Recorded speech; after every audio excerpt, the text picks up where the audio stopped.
Actualité. On n'a pas de nouvelles de layoffs aujourd'hui, surprenamment. Là. Critique. Si c'est un 91, là, god damn, this game's gonna be glorious. Rumeur. Gardez en tête que ça veut pas dire à 100% que c'est legit. Là. Discussion. Puis si la successeur de la Switch n'a pas du backwards compatibility, yo, ça va faire mal. Réaction. C'est pire que Skull Island Rise of Kong. That is crazy. La VIICTIIMINUTE avec Victim.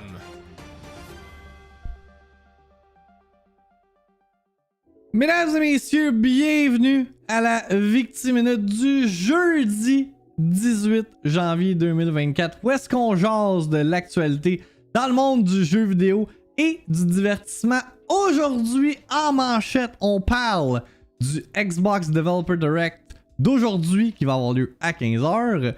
Des critiques des nouveautés de la semaine comme Another Code Recollection et Turnip Boy Robs et Bank. Des nominés pour les BAFTA Awards de 2024. Mais commençons avec l'annonce d'une adaptation cinématographique d'Until Dawn de Supermassive Games par PlayStation Productions. Donc, here we go, un autre propriété intellectuelle appartenant à PlayStation qui va être adapté sous la forme d'un film. On a eu Twisted Metal dernièrement, on a eu Uncharted, on a eu Gran Turismo. Certains hits, certains misses, là, tout dépendamment de comment tu le vois. Et là, Until Dawn qui va être le prochain film dans le lot de PlayStation Productions. Là, avant qu'on lit le report de The Hollywood Reporter. Why? Pourquoi? Genre, pour ceux qui savent pas, là, Until Dawn, jeu de Supermassive Games, qui est que si vous avez joué à un jeu de Supermassive Games, c'est un narrative, c'est un interactive movie en soi, right? C'est un film où est-ce que tu as des choix à faire, et les choix que tu prends mènent à des différentes fins, des différents outcomes des personnages. Fait que, what's the point with this? T'enlèves toute l'interaction, tout ce qui donnait de la personnalité à Until Dawn, puis tu fais juste te contenter en une histoire linéaire qui, à moins qu'il do some crazy shit, là, justement, j'ai un tweet là, qui pourrait remixer la sauce de la production du film d'Until Dawn, mais comme il va y avoir un début et une fin dans le film. Fait que comme toutes les particularités d'Until Dawn, toute la conversation, tout l'aspect unique du jeu va comme être enlevé. Right? It's a bit weird. Et là, il y a aussi la conversation de est-ce que ça va reprendre les acteurs parce que Until Dawn, le jeu a pris...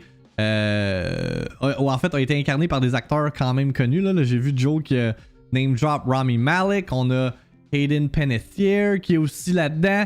On a, comment il s'appelle, Twitch streamer Jordan something, là, Twitch streamer Broadway star Jordan... Fuck, c'est quoi son nom, man? Jordan Fish? Non, ça c'est le gars de... Ah, c'est Jordan Fisher. Mais Jordan Fish, me semble, c'est le gars de Bring Me the Horizon, ça se peut-tu? Qui a quitté le... En tout cas, bref. Fait que, est-ce que ces acteurs-là vont revenir ou ça va être d'autres acteurs qui vont incarner les personnages? Lisons le report de The Hollywood Reporter. Until Dawn video game movie in the works from David F. Sandberg and Gary Duberman exclusive. Là, un autre red flag. This guy right here. David F. Sandberg. OK? Parce que j'ai vu le headline hier, j'étais comme, wait, David F. Sandberg, son nom me dit quoi? Donc, automatiquement, avec ce questionnement, je suis allé voir son IMDb page et c'est le réalisateur derrière Shazam et Shazam Fury of the Gods. Yeah! Et c'était quoi le famous quote de ce director après que Shazam Fury of the Gods avait bomb? Il y avait comme... il avait dit qu'il était done with superhero movies. En tout cas, il avait quand même été un peu pissy about it. Ah, one of those is good at least. Bref, c'était très enfantin sa réponse aux critiques de Shazam 2. Fait que je fais ça, je fais ok. Gary Doberman, j'ai pas checké ses credits par exemple, on peut le faire à l'instant. Annabelle Comes Home, Annabelle, Salem's Lot, The Nun. Alright, fait que tous des films que ma blonde adore et moi je suis comme, this is the middest shit I've ever watched. Writer sur It. Ok, c'est un writer pour les films, c'est pas un réalisateur. It Chapter 2 Screenplay. Fait que le gars il a de l'expérience dans le monde des films d'horreur. Donc, filmmaker David F. Zamberg, who has spent several years in the land of superheroes, is returning to his horror roots. The Shazam Helmer has signed a deal to direct Until Dawn, an adaptation of the PlayStation horror game being made by Screen Gems and PlayStation Productions. All 3 units fall under the Sony corporate umbrella. Gary Doberman, the screenwriter behind the horror franchises It, Annabelle, and The Nun, is doing a pass on the script originally written by Blair Butler, who previously wrote Sony's vampire thriller The Invitation.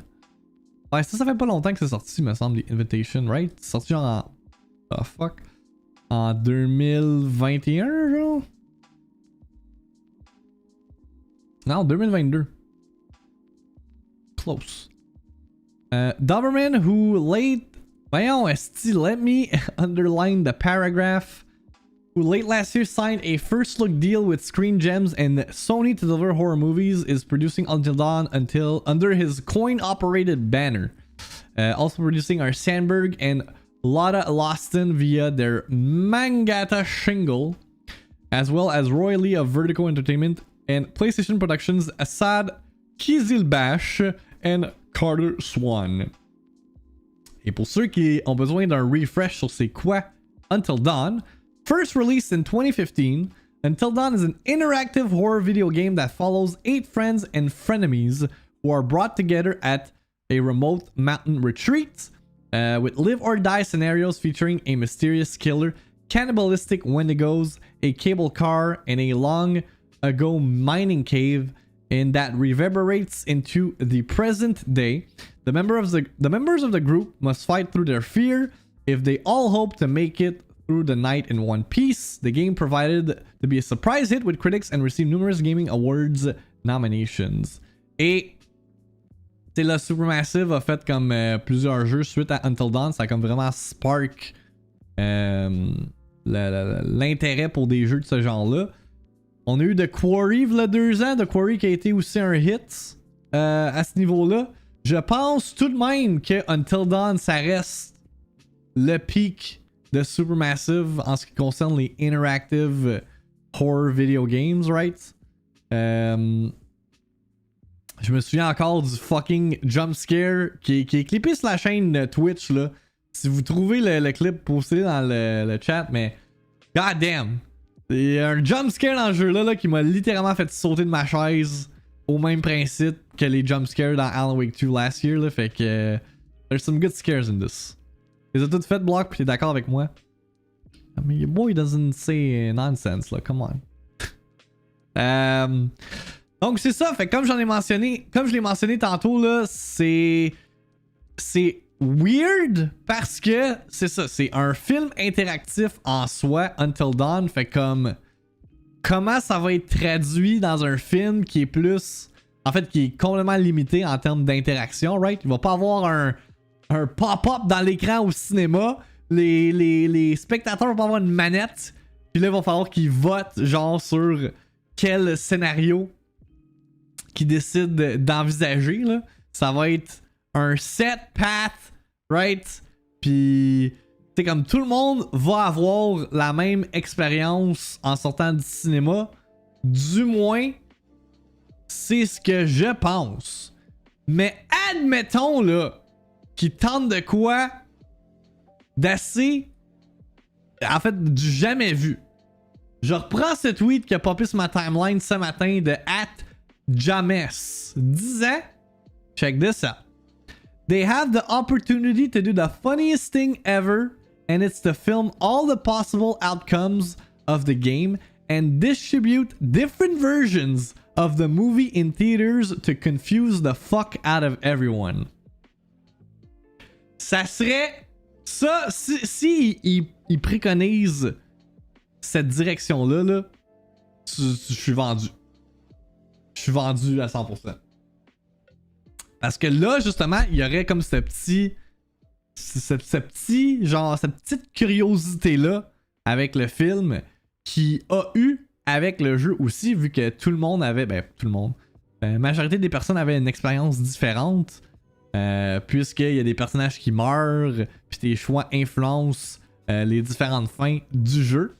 Fait que, I don't know, j'ai vu ça, je vais être comme, hey, c'est pas si crazy. Mais est-ce que les réalisateurs, est-ce que les studios prendraient un aussi gros risque? Sachant en plus que l'industrie du divertissement, ça a de la misère à être rentable, quoique les box office numbers prouvent le contraire, mais tu sais, si t'es pas un Oppenheimer ou un Barbie, tu sais, ça peut être difficile. Puis Until Dawn, c'est pas un IP nécessairement qui a beaucoup de prestige, right? Tu sais, pour le commun des mortels, je parle, là. Tu demandes à ta grand-mère, connais-tu Until Dawn? Pas mal sûr qu'elle va te dire non, tu sais. L'affaire qui est encourageant pour ça, c'est que c'est un film d'horreur. Puis on le voit avec les box office numbers que les films d'horreur, c'est des films qui coûtent pas cher, puis ils rapportent beaucoup d'argent. Tu regardes Talk to Me, tu regardes The Nun, tu regardes Insidious, c'est des vaches à lait d'argent. C'est pour ça qu'il y en a des paquets là, de suites à ces films-là. Fait que je pense pas qu'ils vont faire ça. Ça pourrait être intéressant, mais encore là, Hollywood being Hollywood, je ne pense pas qu'ils vont y aller de cette direction-là. Les spectateurs à la manette aient choisi qui live or die, les acteurs meurent pour de vrai. Sur place. Comme la poule aux œufs d'or, ils lèvent les pancartes dans les airs. Mais c'est ça, c'est comme comment tu fais pour adapter un interactive movie en étant... Tu sais, t'enlèves tout simplement l'aspect interactive de ça, là. Fait que je sais pas trop. Je sais pas trop.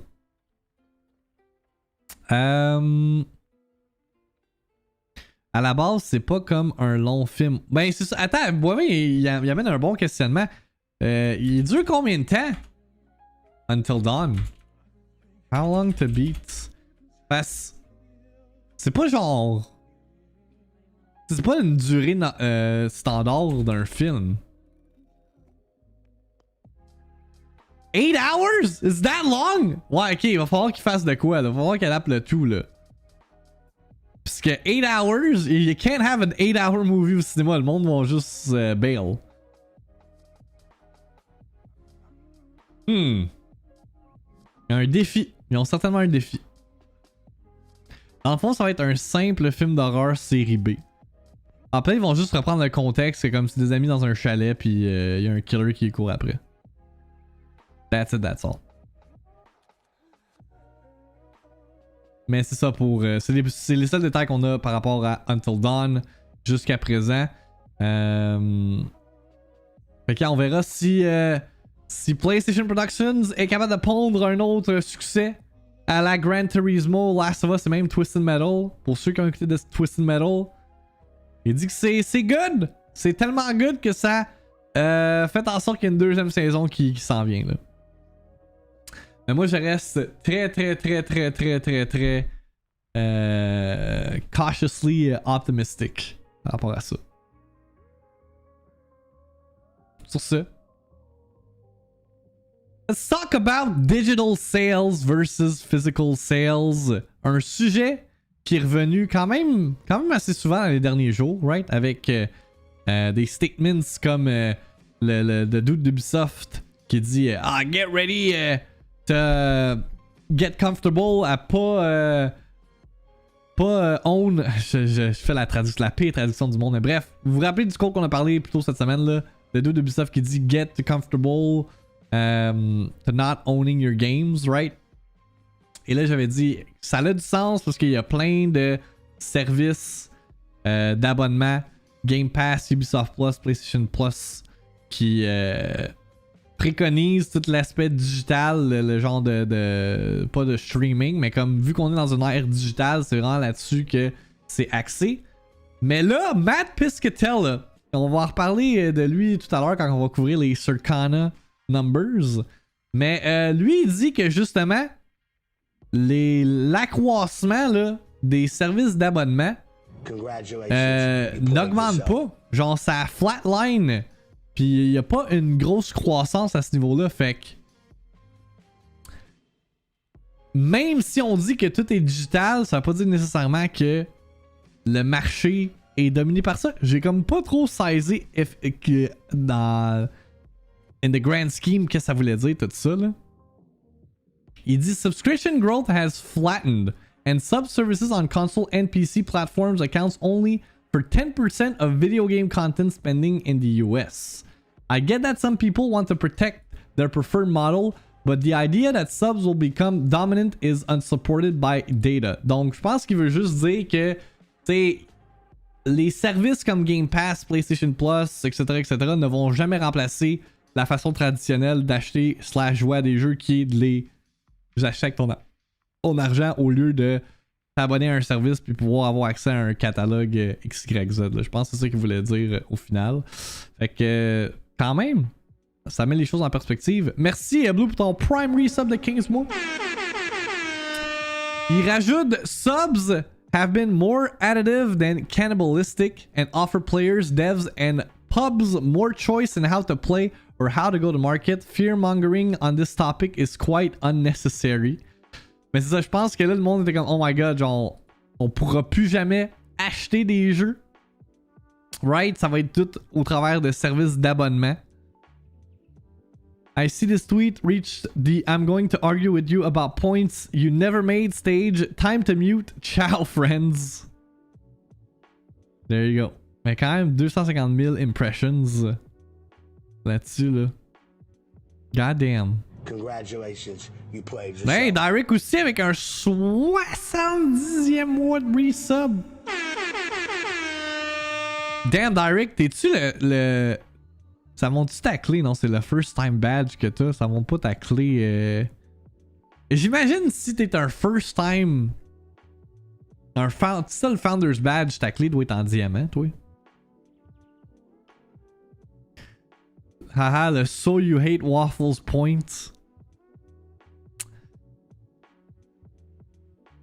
Fait que c'est ça. Fait que makes you. Ça met les choses en perspective, effectivement. Comme je pense. Moi, tu sais, quand on a lu l'article du dude d'Ubisoft, là, ça m'a jamais comme. J'ai jamais été inquiet pour tous les jeux qui m'appartiennent, là. Comme je l'ai dit, moi, je l'ai plus vu d'un sens que comme, hey, il va y avoir de plus en plus de services d'abonnement pour. Qui vont donner accès à des jeux. Ce qui est pas une mauvaise chose. Tu sais, comme Matt il dit, c'est additive. Ça ne réduit pas l'état de l'industrie en soi, là. Ça l'ajoute quelque chose. Mais tu sais, je vais reprendre Gentleman comme exemple, là, parce que c'est lui qui avait le plus de membership, d'abonnement de la gang quand on a fait l'exercice plus tôt cette semaine. Mais tu sais, comme à un moment donné, t'en as fucking beaucoup, là, des services d'abonnement à payer de manière mensuelle. Fait que est-ce que tu veux maintenir tous ces abonnements-là over and over à chaque mois? Mais peut-être pas, parce que ça coûte cher au final, là. J'aime pas les abonnements parce que je préfère mieux acheter mon jeu pour pouvoir y jouer quand je veux. Ben c'est ça, il y a tout le temps le risque de tel jeu, tel film, même si on fait un parallèle avec le divertissement, tel produit va être retiré parce qu'ils ont comme pas le choix de renouveler le tout pour que ça devienne intéressant ou que ça reste intéressant pour les consommateurs. Moi, ça fait juste te donner plus de choix au travers comment tu veux consommer ton divertissement, tes jeux vidéo, etc. Et moi, je l'ai jamais vu comme une affaire genre toxique qui ruine l'industrie comme certains caves sur les réseaux sociaux le suggèrent. Fait que, yeah. That's all I have to say on the matter. I got my new graph card yesterday. Hey, on a fait le test hier parce que, side note, là, parlant de carte graphique, on a fait le test hier parce que je suis retourné à la zone qui est la place où est-ce que je fais les updates de PC. Puis parce qu'on avait notre réunion d'équipe était là, puis ils nous faisaient visiter, puis j'étais comme, hey, j'ai déjà vu, fait que ça me sert à rien, mais bref. Je vais pas les détails, mais j'ai checké les specs des PC, ok, qui ont 10 PC, là. Avec des écrans genre 27 pouces, curvés, tout le kit, là. Tous les PC, ils ont des 3060. Qui, oui, ok, pour certains, c'est passé date, 3060. Mais pour moi, qui a une 2070 Super, là, je suis comme, god damn! Vous avez des cartes graphiques plus récentes que la mienne dans mon gaming/streaming PC, là. C'est un peu l'équivalent d'une 2070 Super, là, 3060, là, de mémoire, mais quand même, là. Ils ont des 30 Series PC, là. Puis il y a même des PC qui traînent qui font rien avec, là. Ça, c'est insultant, mais bref. Ils décident ce qu'ils veulent faire avec ça, là. 4070 Ti for the win. Sure. Enjoy your 240 FPS. 240 FPS games. Qui ont la même fidélité visuelle sur console. Ok? Ok, j'exagère là quand même. What the fuck, Drake? T'as pas resub tantôt? Qu'est-ce qui se passe? Ben, merci pour ton 34e mois resub encore une fois! Je sub 2 fois plus qu'une, mais c'est très apprécié. Tu keep the hype train alive. Ils vont jamais le savoir. Je suis allé au Canada Computers, ils en ont plus de série 30 depuis un bout. Ah ouais? Moi j'ai une 1660 Ti dans mon laptop. Direct, il y a une 1070. Le pire, c'est que je game presque jamais. Ouais, mais au moins t'as une. Au moins t'as une 4070 Ti, right? Tu peux flex ça. Et si t'es pas pour gamer, might as well just flex your specs. C'est comme moi, j'ai 2 Switch, fait que might as well flex about it. J'ai pas eu ma 3070 à temps. Ouais, ben la seule chose que je peux flex. Mais non, je suis sûr que t'es un good guy sliders, que t'as une excellente personnalité, que t'es juste un fucking PC qui a une beast graphics card pis that's it. C'est le seul trait de personnalité intéressant par rapport à toi. À l'époque, une carte 2070 ça coûtait 2500. Ouais, c'est fou là. Je sais pas combien tu peux avoir comme une 2070. C'est même achetable. J'ai comme l'impression qu'ils ont peut-être comme mis ça de côté pour prioriser les newer gens, mais je suis pas en mode upgrade mon PC là, pour le moment. Là. Je dois être quand même assez conservateur avec mon argent encore pour un bout là, parce que j'ai pas été payé cette semaine. À cause des vacances de Noël. Sur ce, parlons du Xbox Developer Direct qui va avoir lieu plus tard cet après-midi. Fait que comme vous le savez, on va avoir un aperçu dédié à 4 jeux, soit Ara History Untold, Hellblade 2 ou c'est Senua's Sacrifice, Senua's Saga, c'est lequel donc? C'est Senua's Saga, Hellblade 2. Le jeu d'Indiana Jones, The Machine Games et Avowed de Obsidian. On a quelques détails additionnels concernant le Developer Direct. Ceux qui se demandent combien de temps il va durer.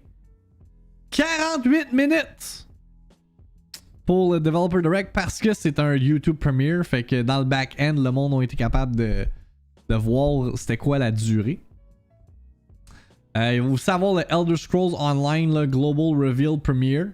Suite à ça, qui va durer 46 minutes pour les gens qui sont intéressés.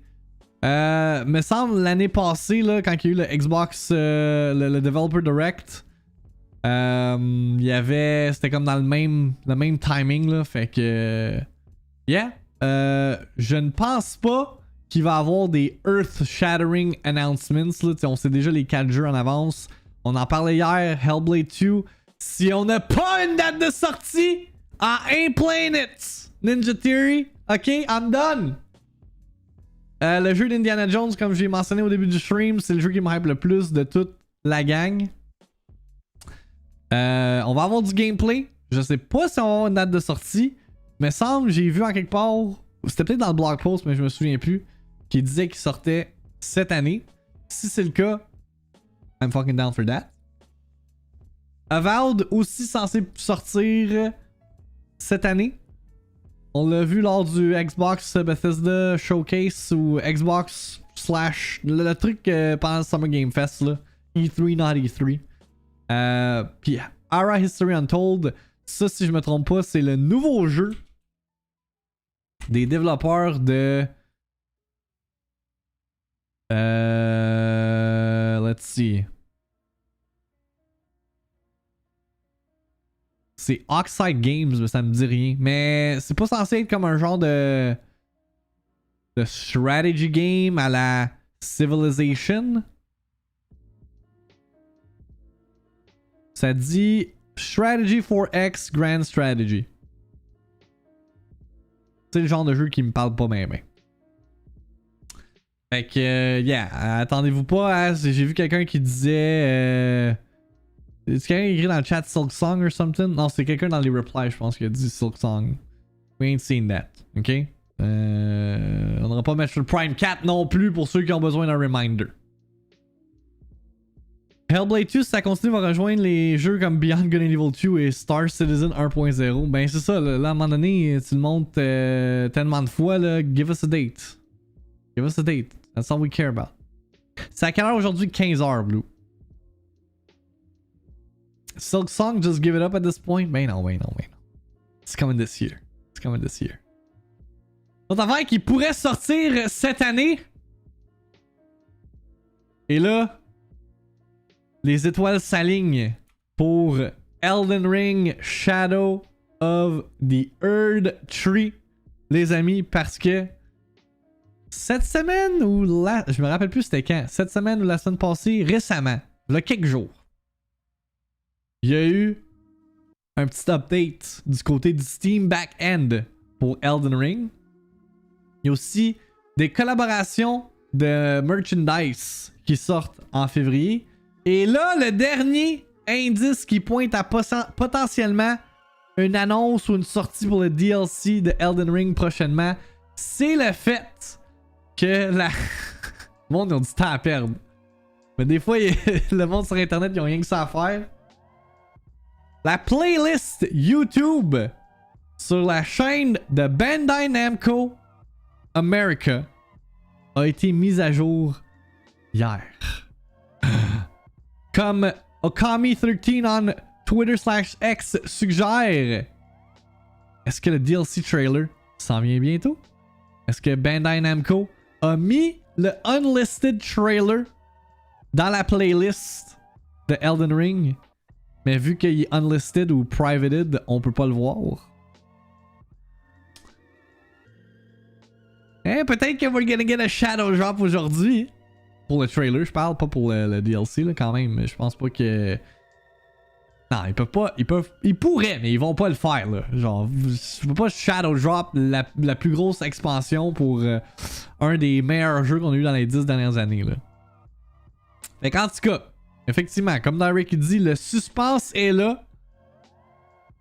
Mais on attend le tweet officiel avant de confirmer le tout. Merci aux Terminally Online Nerds des internets. Bien, effectivement.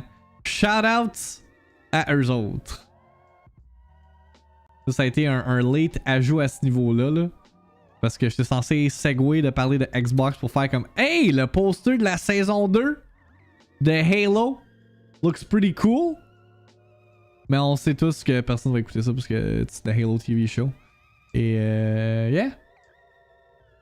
It's the middest shit out there. Mais semblerait-il que Season 2 va ramener Halo to its glory. Zéro Cypher là. Le drop-off de saison 1 là, est quand même assez hallucinant. Fait que yeah, non. Saison 1, niveau reviews, même niveau. Je sais même pas comment on a fait pour avoir une saison 2 de Halo, to be quite honest, là. C'est un choc. But yeah, cool poster. Ça sort le 8 février sur Paramount Plus. Autre affaire reliée à Xbox, on en parlait au début de la semaine, Starfield reçoit sa plus grosse mise à jour depuis son lancement. Ben, not really, parce que ça a été delayed. Fait que... on se dirige du côté de VGC où est-ce que Tom Ivan a le full report. Bethesda is still hoping to release over 100 fixes and improvements this week in Steam Beta. Featuring over 100 fixes and improvements, the update was originally due to be released in Steam Beta today, before rolling out to all players 2 weeks later. We discovered an issue we want to address before releasing our update into the Steam Beta, Bethesda said. We're aiming to release it later this week, but we'll confirm timing when we know for sure. Thanks for your patience. When the update does arrive, Bethesda has said it will include a large number of quest fixes. Eye of the Storm issues, such as being unable to dock with the legacy or data transfer not starting, and temples not showing up into the unknown will no longer prevent Constellation from exploring the cosmos, according to the studio. The update also promises to bring stability improvements and numerous graphic improvements ranging from additional widescreen support to improved textures, lighting, and shadows. Additional fixes will include sun disk geometry, planet ring shadows, bulldoze objects reappearing when returning to outposts, ship hatches marked inaccessible, and another fix for asteroids following ships. Y a du monde qui ont pas mal de money à dépenser pour une saison 2. Ben c'est sûr quand que le IP est flagship par Microsoft. Anyway, j'ai pas regardé, mais Wolfaz m'a effectivement rapporté que c'était vraiment, vraiment bad. Hey, moi qui est un huge Halo fan, vous le savez. Ça m'a même pas... J'ai écouté un épisode, j'ai fait non, I'm done. Aussitôt que j'ai les vu enlever son casque, aussitôt que Master Chief a enlevé son casque, j'étais comme, what are you doing? Non. Ok? I'm not watching this. Hate watching comme pour fucking Velma, ouais. Ça c'est une autre affaire. Fait que c'est ça. Fait que pour les gens qui attendaient peut-être la mise à jour de Starfield pour replonger dans le jeu, you'll have to wait a bit longer à ce niveau-là. Anyway, Starfield c'est un vieux jeu. Fait que who is playing Starfield in 2024? Certaines personnes si on se fie aux Steam numbers. Alright! Sur ce, c'est le segment préféré à Spooky et temporel. C'est le temps de regarder les chiffres de vente pour les jeux de décembre 2023. Venant tout droit de Circana, anciennement connu sous le nom de NPD. Vente, profit, performance, revenu, les Victi Numbers avec Victim. Attends, je vais le mettre en commande, comme ça on va l'avoir on the go right now. Je vais juste faire un petit copy and paste. Ça a-tu été déjà fait? Est-ce que Spooky l'a fait puis j'ai comme pas réalisé? Attends, on va aller checker. Non, je pense pas qu'il l'a fait. Je vais le faire à l'instant. Ok, boom. Ah, je sais pas. Attends. Je sais pas comment ça va. Okay, attends, faut que je fasse de l'optimisation parce que sinon c'est genre tout en un genre paragraphe lettre. Le copy and paste ça a pas tant. A pas tant bien fonctionné. Ok, puis là je fais ça. Si on l'essaye.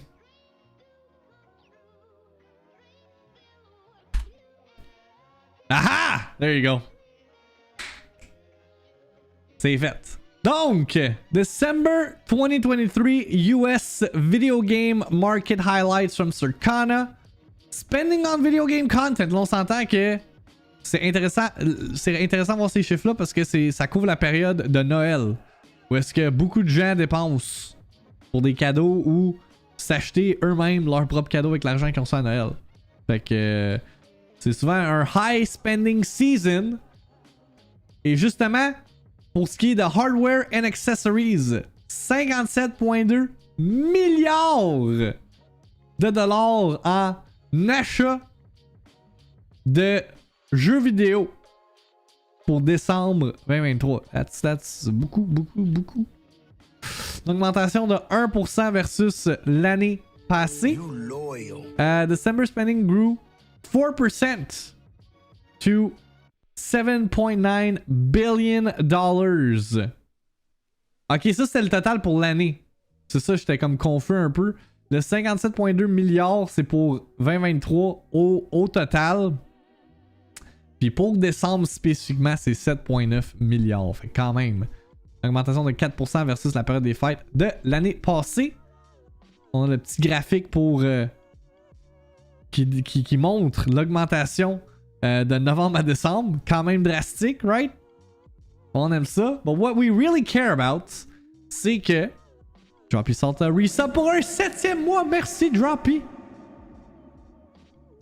Ça c'est nice, mais aussi les actual top 20 games du mois de décembre. Donc, regardons quels sont les meilleurs vendeurs. Encore une fois, préciser qu'il y a certains jeux qu'on n'a pas les données digitales. Fait que ça l'influence le ranking. Et aussi que tout est classé par vente en argent. Fait que pas par copie vendue. Fait que ça avec ça peut dire plein d'affaires différentes. Fait que without further ado, le top 10 ressemble à ceci. Au premier rang, sans surprise, comme à chaque période de novembre-décembre depuis 15 years or so, Call of Duty est le frontrunner. Par la suite, on a Super Mario Bros. Wonder, un nice holiday game, passe du 5e au 2e rang versus le mois précédent. Madden en 3e place, Hogwarts Legacy, Marvel Spider-Man 2 qui chute un petit peu, right? Était 2e en novembre, là, et 5e en décembre. Avatar Frontiers of Pandora qui est quand même sorti dans un weird timing, fin d'année, right? 6e, pas si mal. EA Sport FC, 7e. Mortal Kombat 1, 8e. NBA 2K24, 9e. Et The Dark Horse, man. Le titre qui se faufile tout le temps dans le top 10. Mario Kart 8. Qui était 21e. Il y avait eu une drop, là. En novembre 2023, 10e pour round out le top 10 de décembre 2023. C'est une valeur sûre, Mario Kart. Tu donnes ça à Noël, c'est sûr que ton kid est content. Comment que Minecraft fait pour encore être dans le top 20? What the fuck? Ben c'est le titre. C'est le best-selling game of all time. That's why. C'est pas compliqué. Tu savais que c'est une valeur sûre. Une remontée claire. Ben oui, ça c'est clairement la période des fêtes. On a-tu un DLC drop en décembre aussi de Mario Kart? C'était quand que les derniers DLC, les DLC Cups sont sortis? Décembre, novembre, je me souviens même plus.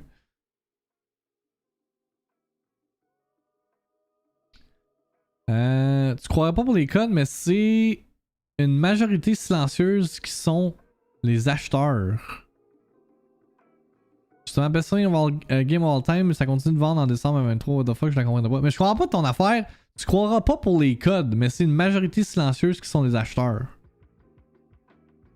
Qu'est-ce que définit majorité silencieuse? Je comprends pas qu'est-ce que tu veux dire, fais l'affaire, parce que code c'est genre n'importe quel dude bro qui joue à un jeu par année va acheter Call of Duty parce qu'il veut jouer avec ses chums en ligne, tu sais.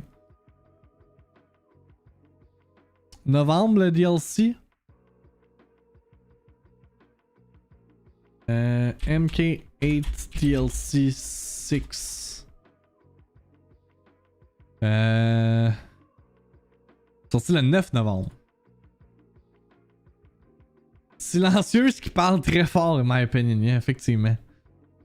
D'autres highlights dans le top 20.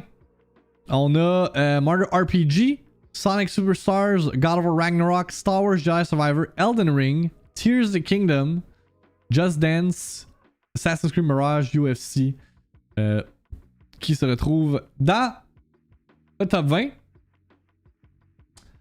Ça, c'est Premium Games. Ok, ça, c'est les meilleurs vendeurs pour l'année 2023. Hogwarts Legacy. Toujours au top. On s'entend que c'est... Je sais pas si je l'ai précisé au début, mais ça, c'est vraiment United States. Fait que vraiment le marché américain. C'est pas les chiffres qui prennent en considération les ventes partout à travers le monde. C'est vraiment comme américain. Fait que gardez ça en tête. Mais Hogwarts Legacy, number 1. Numéro 2, quoique... Il a été moins longtemps sur le marché. D'après moi, au travers des mois, il va le surpasser. Call of Duty Modern Warfare 2 au 2e rang. Madden 3e. Marvel Spider-Man 2 4e, 5e. The Legend of Zelda Tears of the Kingdom, qu'on a même pas les données digitales en plus. 6 Diablo 4, 7 Modern Warfare 2, 8 Mortal Kombat 1, 9 Star Wars Jedi Survivor, 10 EA Sports FC 24. Et regardez ça, Starfield 11e. Mario Wonder, c'est quand même le 12e meilleur vendeur pour 2023, malgré qu'on n'a pas les données digitales. Les gens qui achètent code, il y en a beaucoup qui vont pas aller sur les médias sociaux, blog, Reddit, Discord, etc. pour en parler et ou faire du contenu. Donc on n'en entend pas beaucoup parler comparativement à d'autres jeux, mais c'est le plus vendu. Je veux pas détruire ton argument, mais je vais le détruire pareil, fais le faire, parce que... Genre, tu regardes là... Tu vas sur twitch.tv, tu fais browse. Il y a 66,7 000 personnes qui jouent à Call of Duty Warzone. Je sais pas, Modern Warfare 3, il y a quand même 13,6 000 personnes qui le stream en ce moment. Je sais pas ça ressemble à quoi le player count, Steam DB, on peut-tu, il y en a-tu Call of Duty on the Steam? Modern Warfare 3, il est-tu sur Steam? Je pense pas, hein.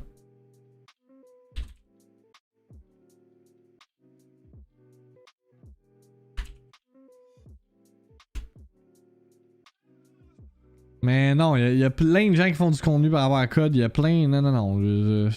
Ah, attends, il est là. Mais c'est du DLC. On n'a pas les... On n'a pas... Ah, ça, c'est le campaign. Pas qu'il stream, qu'il regarde, right? Non, pas que c'est un argument. Ouais, ça, je sais pas si j'ai dit stream, mais qu'il regarde. On est juste... Il est juste 10 heures, là. Attends, regarde ces chiffres-là dans le pic, là. Quand que Tim the Tapman... Non, c'est vrai, je stream sur YouTube. Quand que les big content creators, là, comme non, je pense pas que... Il y a beaucoup... C'est comme... Call of Duty, c'est sursaturé en termes de contenu puis de discussion, là. Il y a même tout l'aspect compétitif, fait que je suis pas d'accord avec ce que tu dis, fais de le faire, là. C'est un jeu qui va avoir des campagnes de marketing... C'est une franchise en fait qui va avoir une campagne de marketing là, genre de milliards de dollars presque à chaque année. Parce qu'ils savent que c'est une grosse franchise. Fait que c'est pas rien le Call of Duty là. C'est un juggernaut. Pourquoi tu penses que Xbox ont payé 69 milliards de dollars à fucking Activision Blizzard pour qu'ils les appartiennent là? C'est à cause entre autres de Call of Duty là. Et aussi Candy Crush avec King, mais... We don't care about them mobile games ici. C'est le jeu le plus normie de la gang, là, tu sais. Je vais demander à quelqu'un... Je pourrais faire le test. Demander à quelqu'un on the street, « Hey, connais-tu Hollow Knight Silk Song? » Il va sûrement me dire non. Je lui demande, « Connais-tu Call of Duty? » Sûr à 99% qu'il va me dire oui. J'entends juste parler de code, j'en ai pas acheté depuis des années. Mes collègues en parlent tous, des cousins, c'est constamment spam. C'est le Fast Furious des jeux, yeah. La plupart du monde a acheté le code Modern Warfare 3 pour Warzone justement pour monter les guns et ensuite Warzone all day. Puis tu sais, encore là, Ça, c'était les ventes. Si on regarde le engagement sur PS5, fait que les jeux là, qui sont actuellement joués, là, qui ont un user base. Fortnite numéro 1, mais numéro 2, on a Call of Duty HQ qui inclut Warzone, Modern Warfare 3, même Modern Warfare 2. Là. Fait que oui, c'est plusieurs titres, mais ça reste Call of Duty pareil. GTA 5, man, numéro 3. Roblox, numéro 4. Spider-Man 2, 5. Checkez ça, God of War Ragnarok, à cause du Valhalla DLC. Free DLC a monté du 34e rang au 6e rang. Et un autre crazy thing. Hein? Tu sais, c'est cette semaine, je pense qu'on parlait de PlayStation Plus, puis à quel point que quand tu mets un jeu gratuit, c'était par rapport à Foam Starter, c'était ça. Tu sais, à quel point que offrir ton jeu gratuitement sur PlayStation Plus fonctionne. Yo, Power Wash Sim, le mois dernier, là, en novembre, était 318e à cause qu'il a été mis gratuitement dans l'autre jeu PlayStation Plus, 9e. Même chose avec Lego 2K Drive. Un autre jeu gratuit était 652e. 14e rang sur PlayStation, là. C'est fou! C'est fou! Au-dessus de jeux free-to-play comme Destiny 2. Du côté de Xbox, le top 5 ressemble beaucoup à celui de PlayStation. Fortnite, Call of Duty, Grand Theft Auto 5, Roblox, Minecraft. The Finals, qui est sorti officiellement, 6e. Goat Simulator 3, 7e. Est-ce que Goat Sim a été ajouté dans Game Pass? Je pense que oui. Fait que ça peut influencer le tout. Même affaire avec Far Cry, il me semble qui est ajouté sur Game Pass. Donc, yeah. Quand t'as des jeux gratuits, là, ça l'aide au engagement for sure. Du côté de Steam maintenant, c'est Lethal Company, le number 1 game sur la plateforme, a été capable de surclasser Counter-Strike 2. C'est, voyons, The Finals numéro 2, Baldur's Gate 3 4, Game of the Year winner, 5 Ready or Not qui est sorti en 1.0 en décembre, Cyberpunk 2077 6e, Call of Duty 7e. On s'entend que Call of Duty est principalement joué au travers de Battle.net on the PC side. Rocket League 8e, 9e BattleBit Remastered et 10e Grand Theft Auto 5.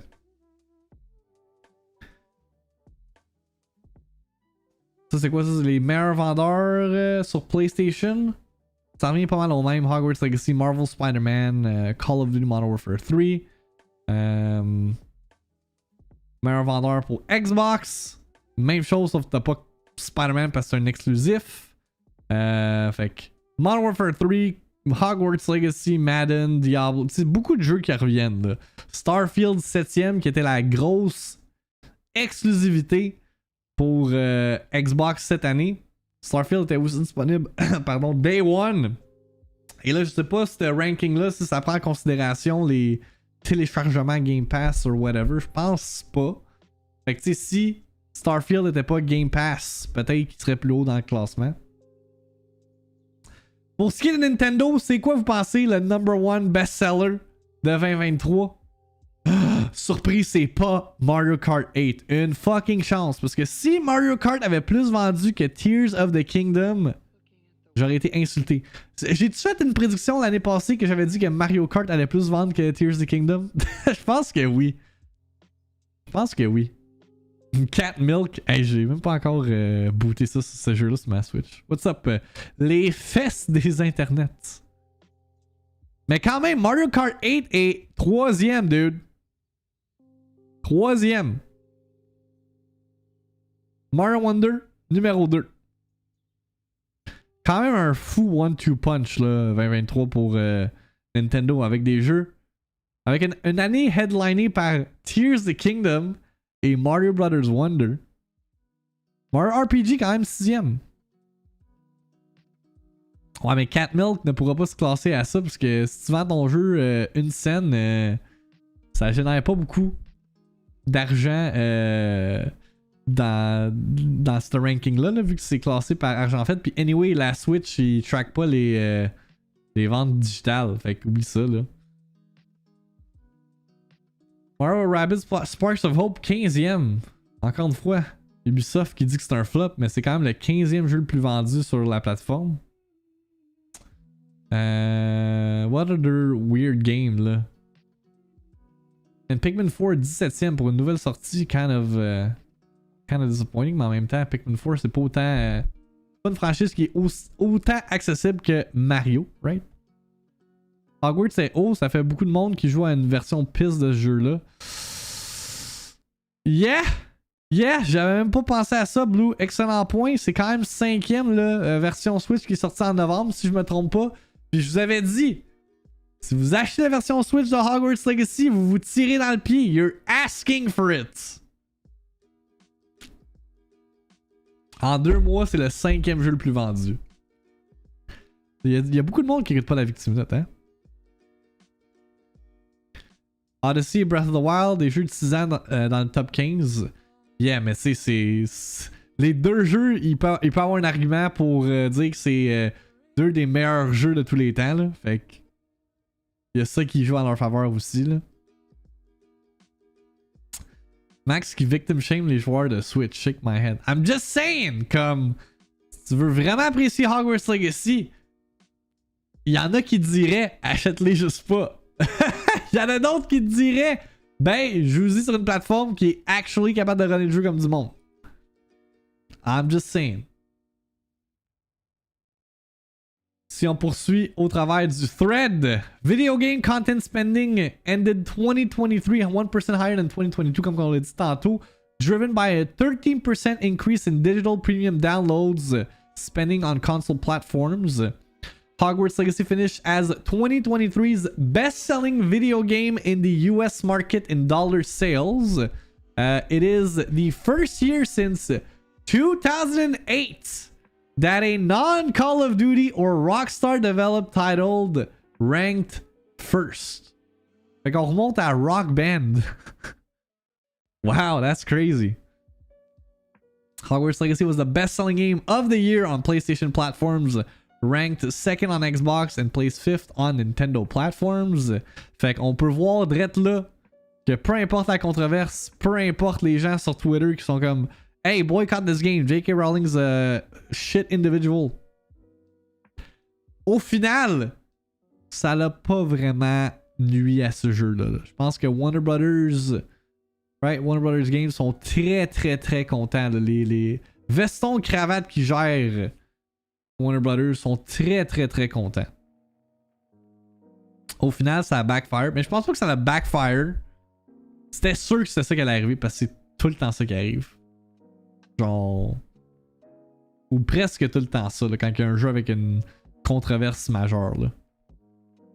Call of Duty Modern Warfare 3 was both the best-selling game of December and the number 2 best-selling game of 2023, pardon. Modern Warfare 2 ended 2023 ranked 7th. Quand même. Call of Duty was the best-selling franchise in the US, full game dollar sales for a 15th consecutive year. J'essaie de voir. Là, je répète pas mal des affaires qu'on a déjà dit, fait que je vais juste scroll ahead. Video game hardware spending, donc tout ce qui est console, plateforme de jeu, ended 2023 flat versus a year ago at $6.6 billion. Growth in PS5 hardware dollar sales helped offset declines across both Xbox Series and Switch.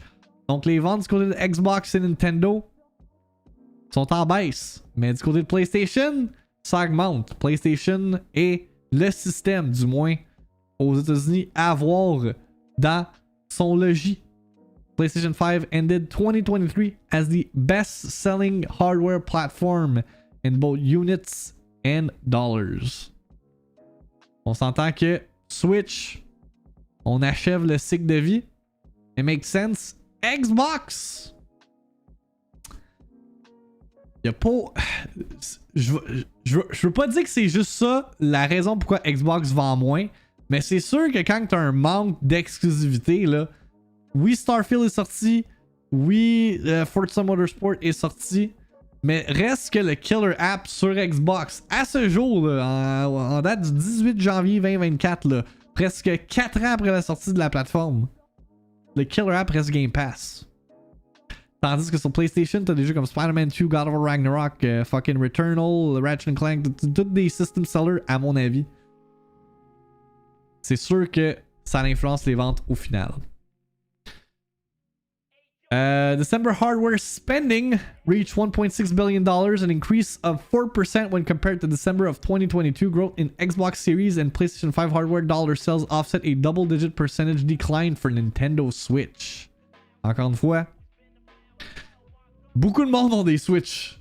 Beaucoup plus de monde ont des Switch que des PlayStation 5 et des Xbox Series à l'heure actuelle. Donc, le besoin, la demande est moins présente. Et comme j'ai dit, on risque d'avoir le successeur de la Switch cette année.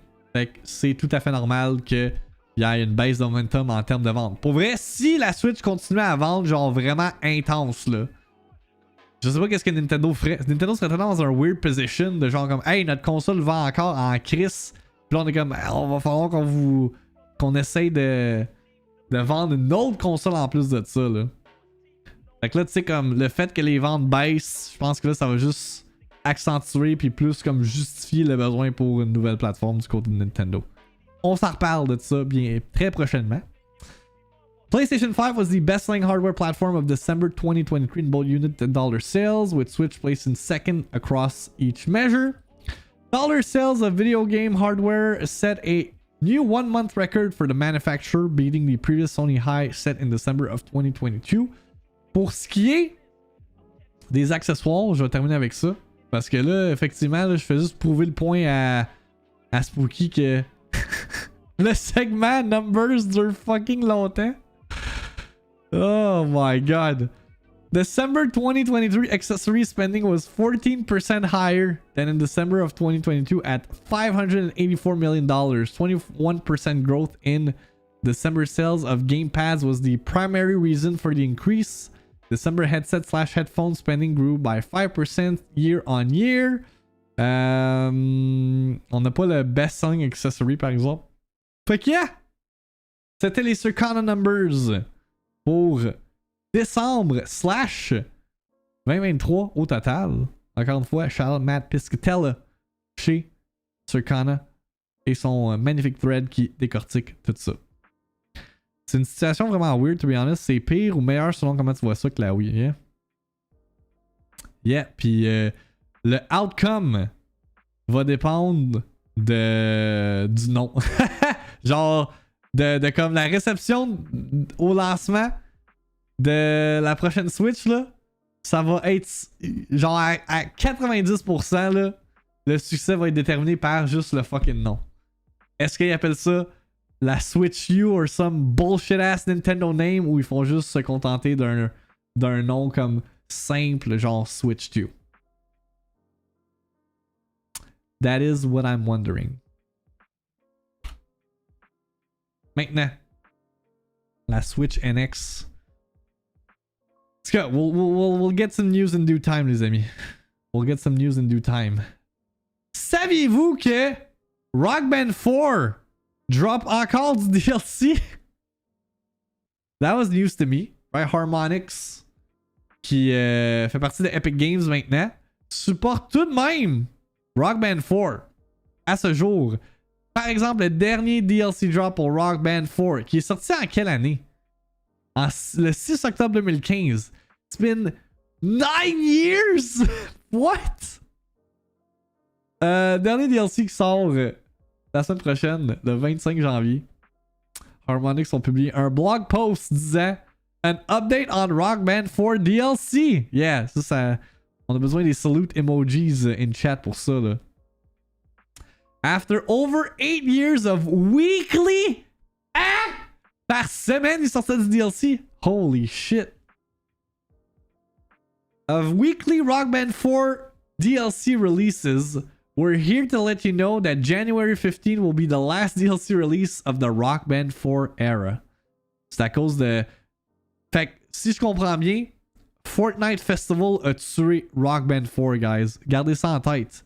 À cause de Fortnite, on n'a plus de support pour Rock Band 4. That's crazy. All other live services will continue. Je dis ça parce que Harmonix, c'est eux qui ont travaillé sur le mode festival dans Fortnite, là.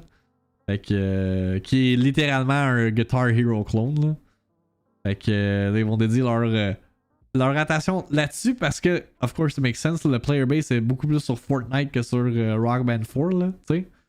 Puis aussi, il risque d'avoir la resurgence de accessoires en plastique pour jouer à Fortnite Festival.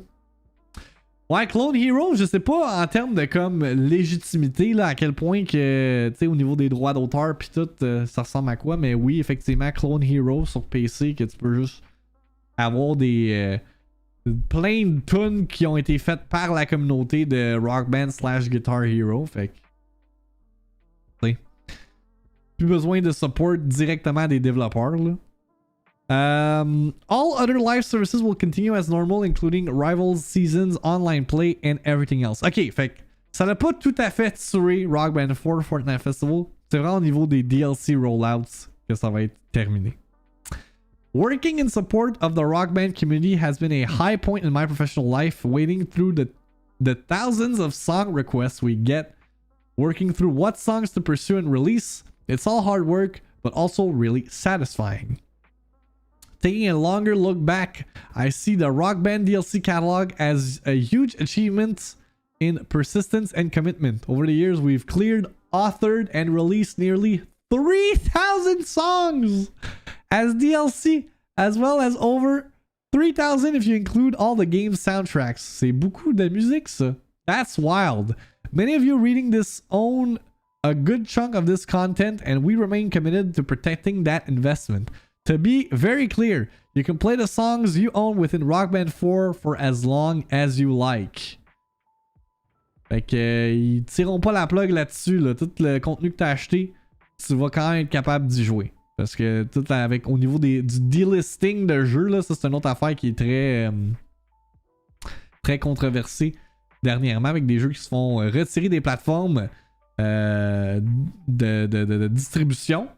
Puis non seulement ça, mais ils sont plus jouables aussi, là. Puis certains, c'est des jeux qui sont sortis dans le même timing que Rock Band 4, là. Looking ahead, the Harmonix team has been hard at work over the last 2 years to develop Fortnite Festival, which brings rhythm action gaming and more to the Fortnite ecosystem. It's free to play. We have a rotating selection of songs that you can play for free anytime. If you're a fan of the rhythm game category, Fortnite Festival is the place to be. And with support for Rock Band 4 instruments coming, this is not the time to hang up your guitars just yet. J'ai toujours pas essayé Fortnite Festival, sadly. We deliberated long and hard about how to frame the last blast of Rock Band DLC of this era. The last 2 weeks will feature some tear jerkers that sum up our feelings about this moment. We thank you for your commitment to and passion for this wonderful game. Long live rock and roll. Daniel, est-ce qu'on sait c'est quoi les tunes? Remember Rock Band Blitz? Rock Band 4 DLC. Attends, il y a un article de IGN, je sais pas s'il le dit. Non, on n'a pas les tracks. Sadly. Dans le temps, j'attendais le tweet d'Harmonix en pesant refresh pour savoir c'était quoi le DLC de la semaine back en 2010, genre. God damn. Les tunes, ils coûtaient combien? Admettons le Rock Band 4 DLC encore une fois. On va aller genre sur un digital store, voir...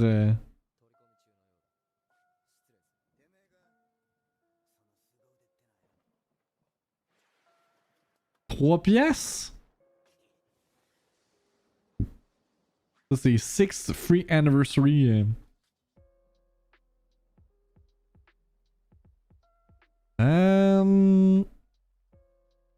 More.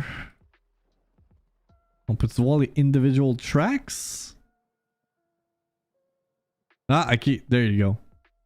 Breakout de Foo Fighters, 2,49 canadiens. C'est pas si pire. Fait que genre, toutes les tunes c'est 2,49. Il y en a que c'est 1,99. Fait que, yeah, environ 3 piastres.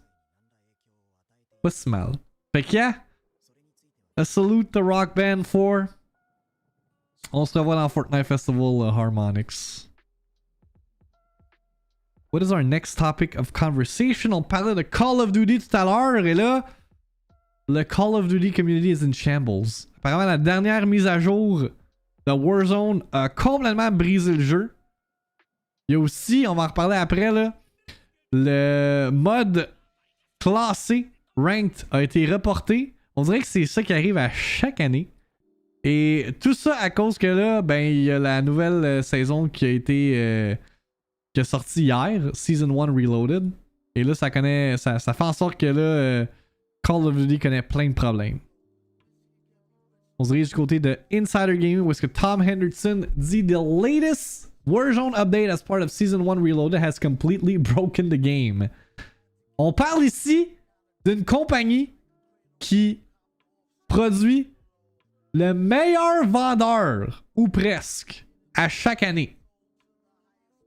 C'est fou, le multi-million dollar company, multi-million dollar developer, qui sort un update 2 mois après la sortie du jeu, qui break everything. C'est triste, là. Social media has been covered in clips of a broken Warzone the past few hours at the time of writing, which has resulted in Raven Software releasing a statement on the current state of the game. Damn, c'est fou, hein? Moi, je me souviens un temps, là, early 2000s, en fait, late 2000s, où est-ce que Call of Duty était à son pic. Puis tu le savais, là, que quand Call of Duty sortait, ça allait être un banger of a game. Tu regardes Call of Duty 4, Modern Warfare, tu regardes Modern Warfare 2. Et là, on dirait que depuis quelques années, il y a tout le temps comme une problématique avec le rollout, avec le lancement des Call of Duty au niveau de comme la stabilité, que ce soit en ligne ou juste le jeu en soi, là. The majority of the bugs seem to stem from the new Champions Quest feature, which Raven Software has said it has disabled. Raven Software took to Twitter and said, upon deliberation with our teams, we have decided to temporarily disable the new Champions Quest feature. At the moment, the current state of the update does not meet our standards for quality and gameplay, and we are committed to addressing the issue promptly to ensure that all players can enjoy Warzone to the fullest extent possible. Our goal is always to provide a smooth and seamless experience. Popular Call of Duty account Charlie Intel has posted several of the game-breaking bugs, which you can see below. On regarde ça.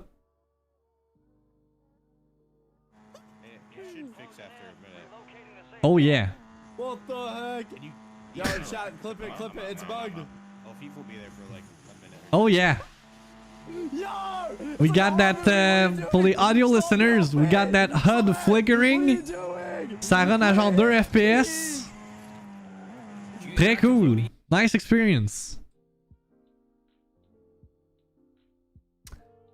The current state of the game caused popular Call of Duty content creators to voice their frustrations. Popular streamer Tim the Tatman took to his stream to say, "It's the worst update I've ever seen."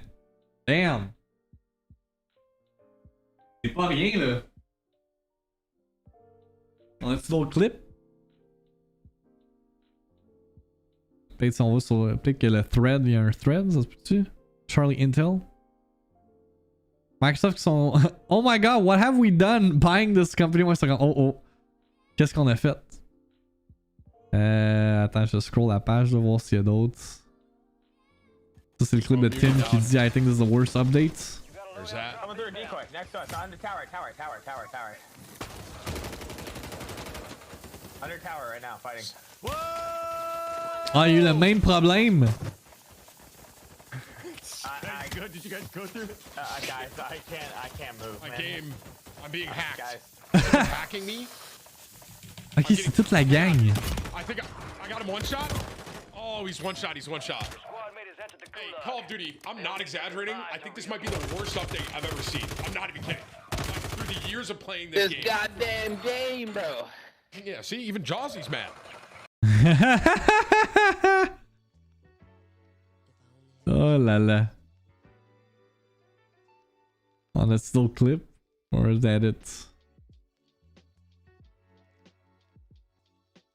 Today's Warzone update also appears to have bug precision airstrike notification with players reporting there is no alerts. So c'est Merc. I did not get Did I that. get a notification please today? That's the fucking second time. Damn. The second fucking time I've died to one of these today. Oh, that's I'm orange. Did any of you guys get a noti? Nope. Nope. That's crazy. It's not from up There's here. in that smoke. Flat. The water got one. Cracked one. Yeah, I blue think building PA is flaming. actually bugged. I'm dead serious. I think it's actually C'est censé t'envoyer une notification quand tu y a un airstrike sur toi, Tunnel genre. up there. Je joue pas à Warzone, fait que je sais pas, là. Ouais, yeah, rough time for Call of Duty, là. Raven Software has not given a date on when these issues will be fixed. Quand avec les clusters. Je sais pas c'est quoi ça, direct. L'autre affaire, c'est concernant le Ranked Mode qui... Là, je comprends pas comment Call of Duty... En fait, oui, je le comprends. C'est pas compliqué. Arrêtez de sortir des yearly releases pour que votre jeu soit content complete au lancement. Mais c'est tout le temps comme... Après le lancement que le Ranked Play de Call of Duty sort. À mon avis, il faudrait que ça sorte comme Day 1 si c'est pas Week 1. Là. Mais c'est tout le temps comme genre... Quelques saisons après, là... Le mode Ranked a été reporté suite à l'update Reloaded. The update comes courtesy of the official COD Updates Twitter account, which revealed that ranked play has been delayed due to a critical issue. Ils ont dit due to an unforeseen circumstance, or unforeseen circumstances au pluriel. Modern Warfare 3 ranked play will be delayed while we investigate a recently discovered critical issue.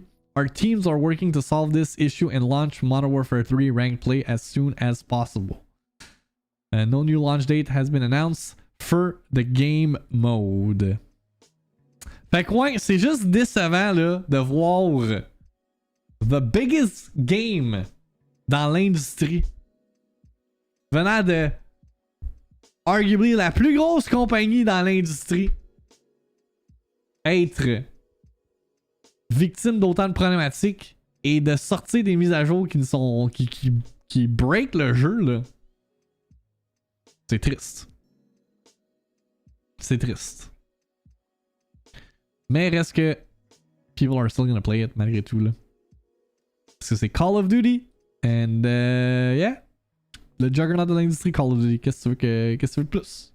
Qu'est-ce que tu veux de plus?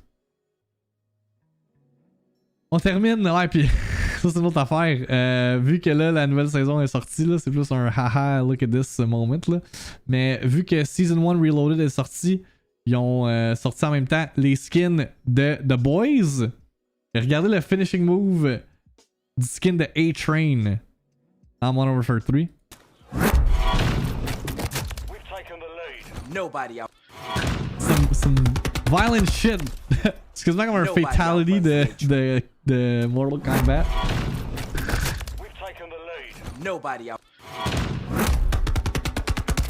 Superheroes have invaded Call of Duty. Hein? Combien de studios ont déjà été absorbés pour devenir part de l'engrenage de code? Beaucoup, Direct, effectivement, là. C'est ça qui est désolant, là. C'est que, littéralement, Activision Blizzard, là, a plein de studios qui travaillent sur Call of Duty, puis malgré autant de personnes qui sont impliquées dans le développement, fucking... le jeu sort dans... Les updates du jeu ne sont même pas comme...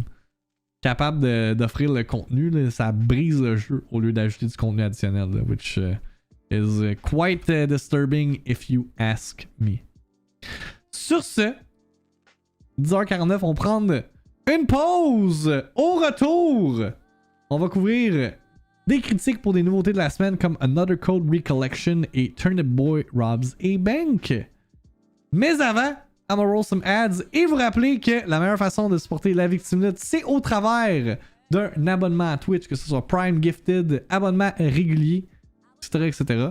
Si jamais vous n'avez pas l'argent pour supporter le show financièrement, totally cool, right? C'est bien correct.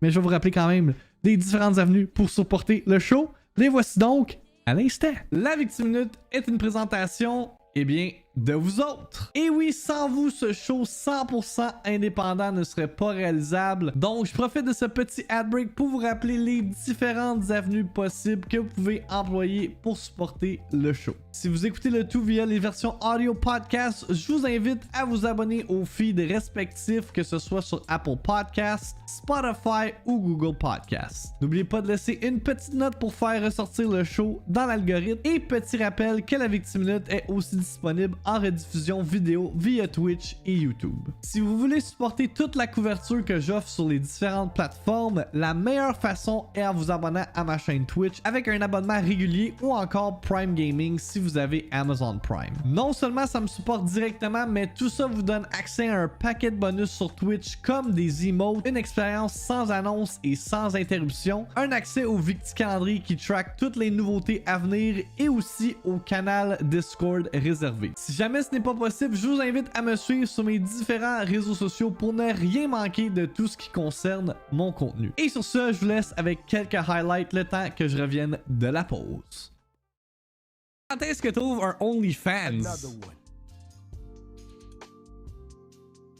Ah, genre un six-pack, je sais pas. Honnêtement, je suis trop... De un, j'ai aucune intention d'avoir un OnlyFans. Sorry to ruin some dreams, mais je trouve genre...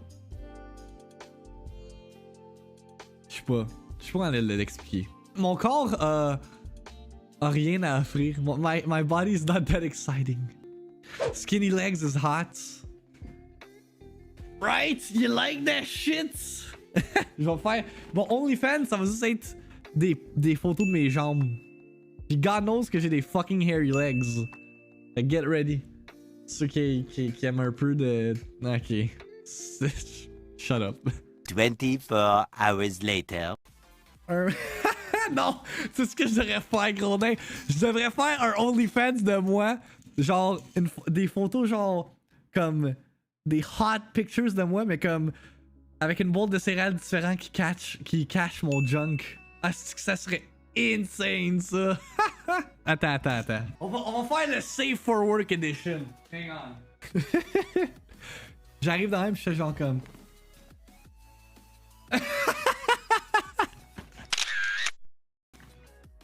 ou genre comme...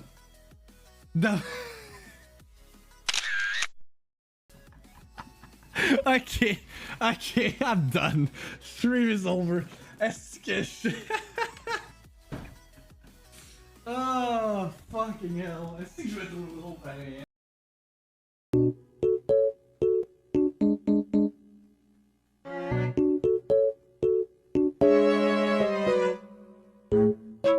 Okay, there it is. This is it. This is some of the weird fucks in Twitch chat. Si on ouvre le box. Hey, hein, c'est exciting. Il y a juste un CD. Si on fait une analyse du CD. Looks like a CD.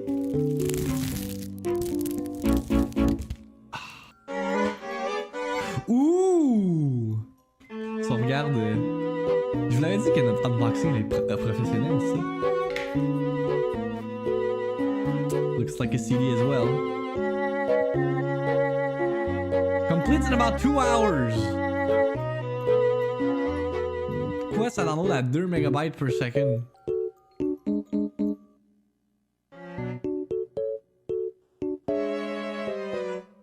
Si on regarde la boîte, comme j'ai dit, la boîte, je pense qu'on dirait qu'elle a déjà été ouverte, sadly. What is this? What the fuck is this shit? On dirait que quelqu'un a ouvert la boîte. Alright. Pour vrai, on avait déjà checké les unboxings là, sur la VIICTIIMINUTE, mais calisse que c'est underwhelming comme presentation. Holy fuck, man. J'ai pas montré la présentation de la box, mais that's what you're getting into. C'est que la présentation est dégueulasse. Comme je l'ai mentionné au début du stream pour ceux qui étaient là, la boîte est pas maganée cette fois-ci. Du good on Walmart qui ont pas scrappé la boîte. Puis en arrière, on a our boy John117 aka Master Chief qui dit you best believe I'm in your dreams cause I'm not on Xbox right now. Ben, du moins, pas ce Master Chief là de Halo Infinite. ready, chat? Oh! Now that is some next-gen presentation. Bold statements. Xbox sont comme, power your dreams, motherfucker. This is your new console. And we are back, mesdames et messieurs. Merci d'avoir patienté pendant la pause publicitaire. Désolé là, à ceux qui ont pas vu le highlight de PS5 vs Xbox. C'est un long highlight. We got more stuff to cover. Fait que I'm cutting it short. On poursuit le tout avec des review roundups pour des nouveautés de la semaine. On va commencer avec Another Code Recollection, exclusive Switch qui sort demain, qui est une collection d'un jeu de DS. C'est Another Code Trace Memory si je me trompe pas. Et l'autre jeu, c'est Another Code Something Something. Je me rappelle plus c'est quoi le nom. Mais c'est un Wii game qui n'a jamais été sorti en Amérique du Nord. Fait que là, la collection d'Another Code regroupe les deux. J'avais fait la démo last week. Ça m'a pas trop parlé. C'est genre kind of Life is Strange avec des puzzles and shit. Au moment où est-ce qu'on se parle, il y a une moyenne de 72 sur Metacritic avec 34 critiques de listées.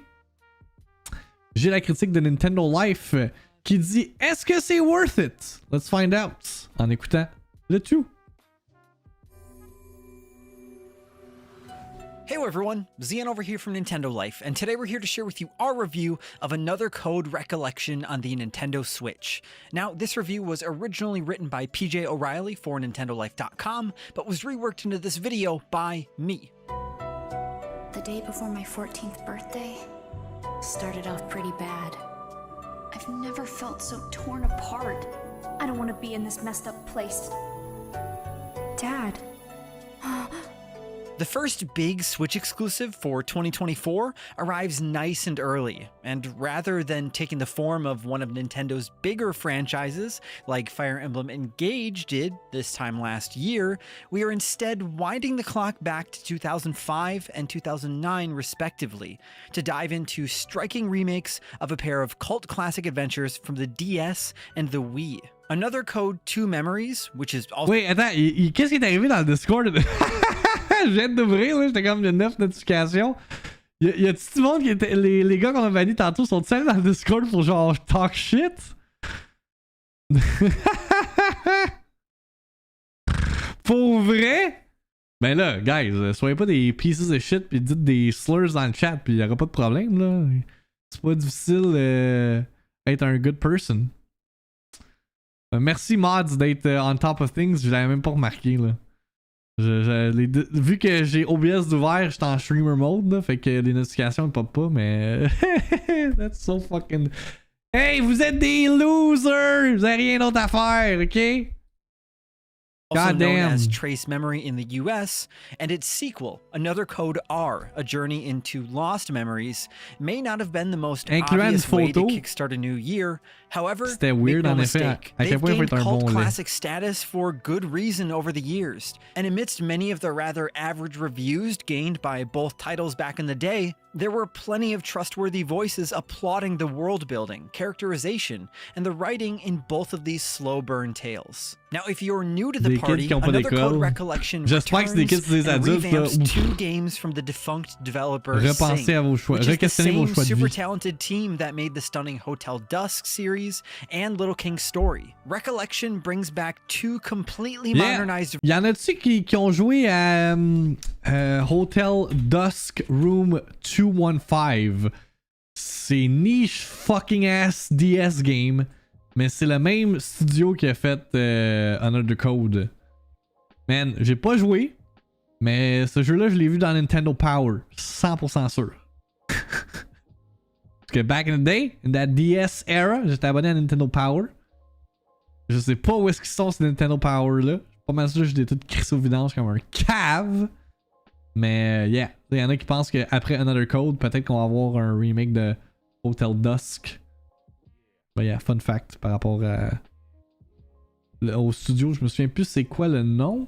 versions of the adventures of Ashley Mizuki Robbins. Both games juggle a fine balance of third-person exploration and point-and-click adventuring, but the focus is resolutely on story above all else. While taking their sweet time to ground you in their worlds, build believable characters, and present experiences that revel in a sort of everyday mundanity and a desire to have you live every bland second. In turn, the game will have you open every door and retrace every step before you're rewarded with tidbits of info and resolutions to the many mysteries that hang over Ashley. Now, a huge error on our part would be to reveal too much of either of the two games' storylines. Revelations, twists, and turns are the main meat of this experience and must not be spoiled. But if you're really that hungry, then you should probably go try the demo. So without ruining anything beyond the earliest of details, this is a tale in two parts that kicks off when Ashley receives a mysterious package from her father in the days leading up to her 14th birthday. And this was quite the surprise for Ashley, as she had assumed that her father was long dead. So instead of celebrating her birthday, she heads off to a mysterious island where plenty of point-and-click puzzles and long periods of wandering around or getting completely stumped by obtuse puzzles await. But at least she gets to hang out with a little ghost boy named D, who kind of reminds us of Casper the Friendly Ghost, but with amnesia and a strange chest tattoo. Now, while the original DS version could be pretty frustrating with its puzzles and direction, one of the biggest and most useful additions in these very handsome remakes is their comprehensive new hints and guidance mechanics. As you maneuver Ashley around environments, which are now fully 3D and explorable, you can simply click down on the left thumbstick to have a compass circle appear around her, directing you to the next location you need to visit. You also now have a big yellow dot that marks exactly where you need to go next to progress. Le gars, il a mis le domain sur sa page Steam. You need it, but another click of the left stick will remove it instantly. So thankfully, non, je sais, Power, mais il y avait un jeu Pokémon avec des guns, me semble, qui a été retiré. Rest retiré. assured, knowing that they'll make it through the experience just fine. There's also a puzzle hint system which can be toggled from the in-game menu too. And we also really like how passcodes for safes and doors and information of this manner are added to the room that they're needed in on the stylish new in-game map. All of these aids are things that folks cried for back in the day, and one of the major criticisms at launch was the tough nature of some of the puzzles. With these features in place, Ashley's two-part journey is a much smoother experience and gives players a much higher chance at seeing these stories through to the end. Another major improvement here is the overall scale and scope of the rest of this collection's additions and embellishments. Both Mais il y a un jeu avant Palworld là, qui était littéralement Pokémon with guns, mentioned, the first game qui a has été been retiré par converted to Nintendo. 3D, so it's a much different experience mechanically than you may remember from 2005. There's full voice acting, a choice of Japanese and English dubs and subs, and even some cut content, a few new puzzles, and fresh music to tap your feet along to as you enjoy the laid-back nature and general ebb and flow of both games. Okay. On both DS and Wii, both of the original games came up with unique control methods to take advantage of their respective hardware, and this new Switch release follows suit. Utilizing the console's motion controls to wiggle a key loose from the underside of a chair is something you get to try out in the demo if you're keen, for example. But we reckon Et c'est probablement la pire implémentation du motion control que j'ai vu dans un puzzle. J'ai détesté ça. J'étais comme, ça marche pas là. Like ma Pro Controller, esti à la twist, c'était pas nice. First game does lose out a little in the shift from the dinky DS. There's just something about a nice dual screen setup that really does it for us. And one puzzle in particular was left completely void of that original DS magic. And if you played the original game, you'll likely remember what that puzzle was. It's also worth mentioning the art style here, which we personally like. It's really clean and crisp in motion, but there will undoubtedly be those who can't stand the loss of those chunky black lines around characters from the originals. Visuellement, là, je serais pas prêt à dire que c'est comparable à Pokémon Scarlet and Violet, là. Faut pas exagérer, mais tu sais, ça reste un Switch game, puis Man, les textures, là, c'est rough. Thankfully, there are some incredible hand-drawn portraits that are reminiscent of that trademark Sing visual novel art style. These are accompanied by little biographies of each character, which will update as you progress throughout the game. They're all written from Ashley's perspective and help you gain a better understanding of how she's feeling about each character at that moment in time. Oh, and before we forget, make sure to jump into the settings and speed up the camera turning as a matter of urgency when you start, as default settings make it really slow to move around. So away from a few slight annoyances, these are two good-looking and involving adventure games that have aged remarkably well, all things considered. They may not be as explosive, fast-paced, or oh so clever as more recent examples of the genre, for sure. But Ashley is a well-rounded, believable, and likable character. A well-written female lead who carries the whole thing easily on her shoulders. Even Dee makes for a great sidekick too, just sweet enough without becoming sickly, and discovering the secrets, forgotten memories, and revelations that connect the two is a journey that's absolutely still worth taking, and one that will stick with you after the fact. Games don't get assigned cult classic status like this for nothing. Now, while we still agree with a lot of the original criticisms related to pacing and how much wandering and downtime there is between revelations, we can't help but get wrapped up in the slow burn and atmospheric nature of this emotionally involving and beautifully presented two-part tale. Adventures that contain the power to fully absorb and arrest should you allow them? Well, you're in for a lovely treat here, regardless of the odd boring stretch. Now onto performance. In both docked and handheld mode, we had zero issues with either title in our time playing, beyond the ill-advised motion control puzzles. The new tips and navigation aids have ensured that where we may have given up in frustration in the past with the DS, we had no issues bypassing troublesome spots and blasting through both adventures with little issue on this revisit. So it's a successful return to Blood Edward Island and Lake Juliet overall then. A successful return for a well-written cast of characters, surprisingly mature themes, multiple endings that encourage replays, and puzzles that, while obtuse in places, get the job done admirably for the most part, as you explore and rebuild the pieces of a broken past. Now Nintendo, do Hotel Dusk next. We here at Nintendo Life give Another Code Recollection on the Nintendo Switch a 7 out of 10. Now, if you haven't had enough of Ashley Mizuki Robbins, stay buckled in, because I have a few of my own thoughts I'd like to share with you about these remakes as well. On va s'arrêter là-dessus, parce que je pense que ça a pas mal résumé, en gros, le sentiment par rapport à la collection. On va regarder d'autres critiques vite pour compléter notre round-up de Another Code Recollection. VGC, on en a un 4 out of 5, 10 ans. So much more than a simple remaster. Another Code Recollection completely rebuilds both games from scratch. Like it's a remake, making it a brand new experience not only for newcomers but longtime fans of the series too, with beautiful environments, endearing characters, and a hint system that means players of all skill levels can reach the end. Only a lack of replay value stops this from being a complete must-have. Je sais pas qu'est-ce que l'expérience complète montre.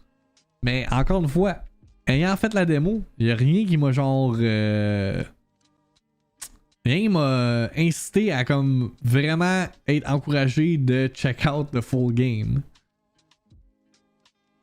Puis est-ce que c'est un full price release? Je me souviens plus. C'est un Nintendo Published game, fait que je serais pas surpris. Hein. On va aller voir sur le eShop pour le fun.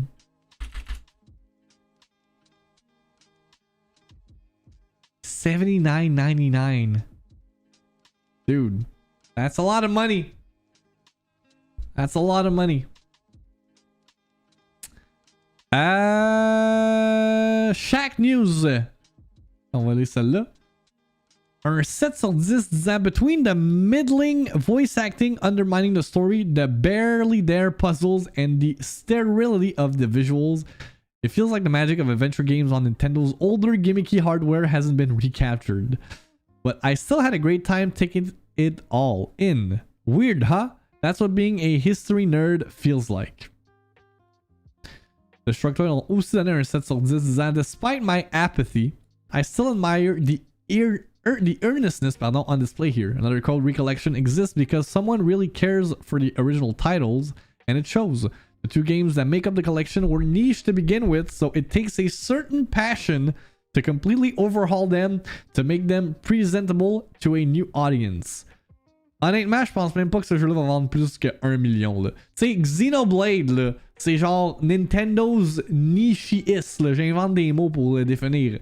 Nichiest franchise. Puis c'est quoi, genre, ça vend 2 millions de copies, genre?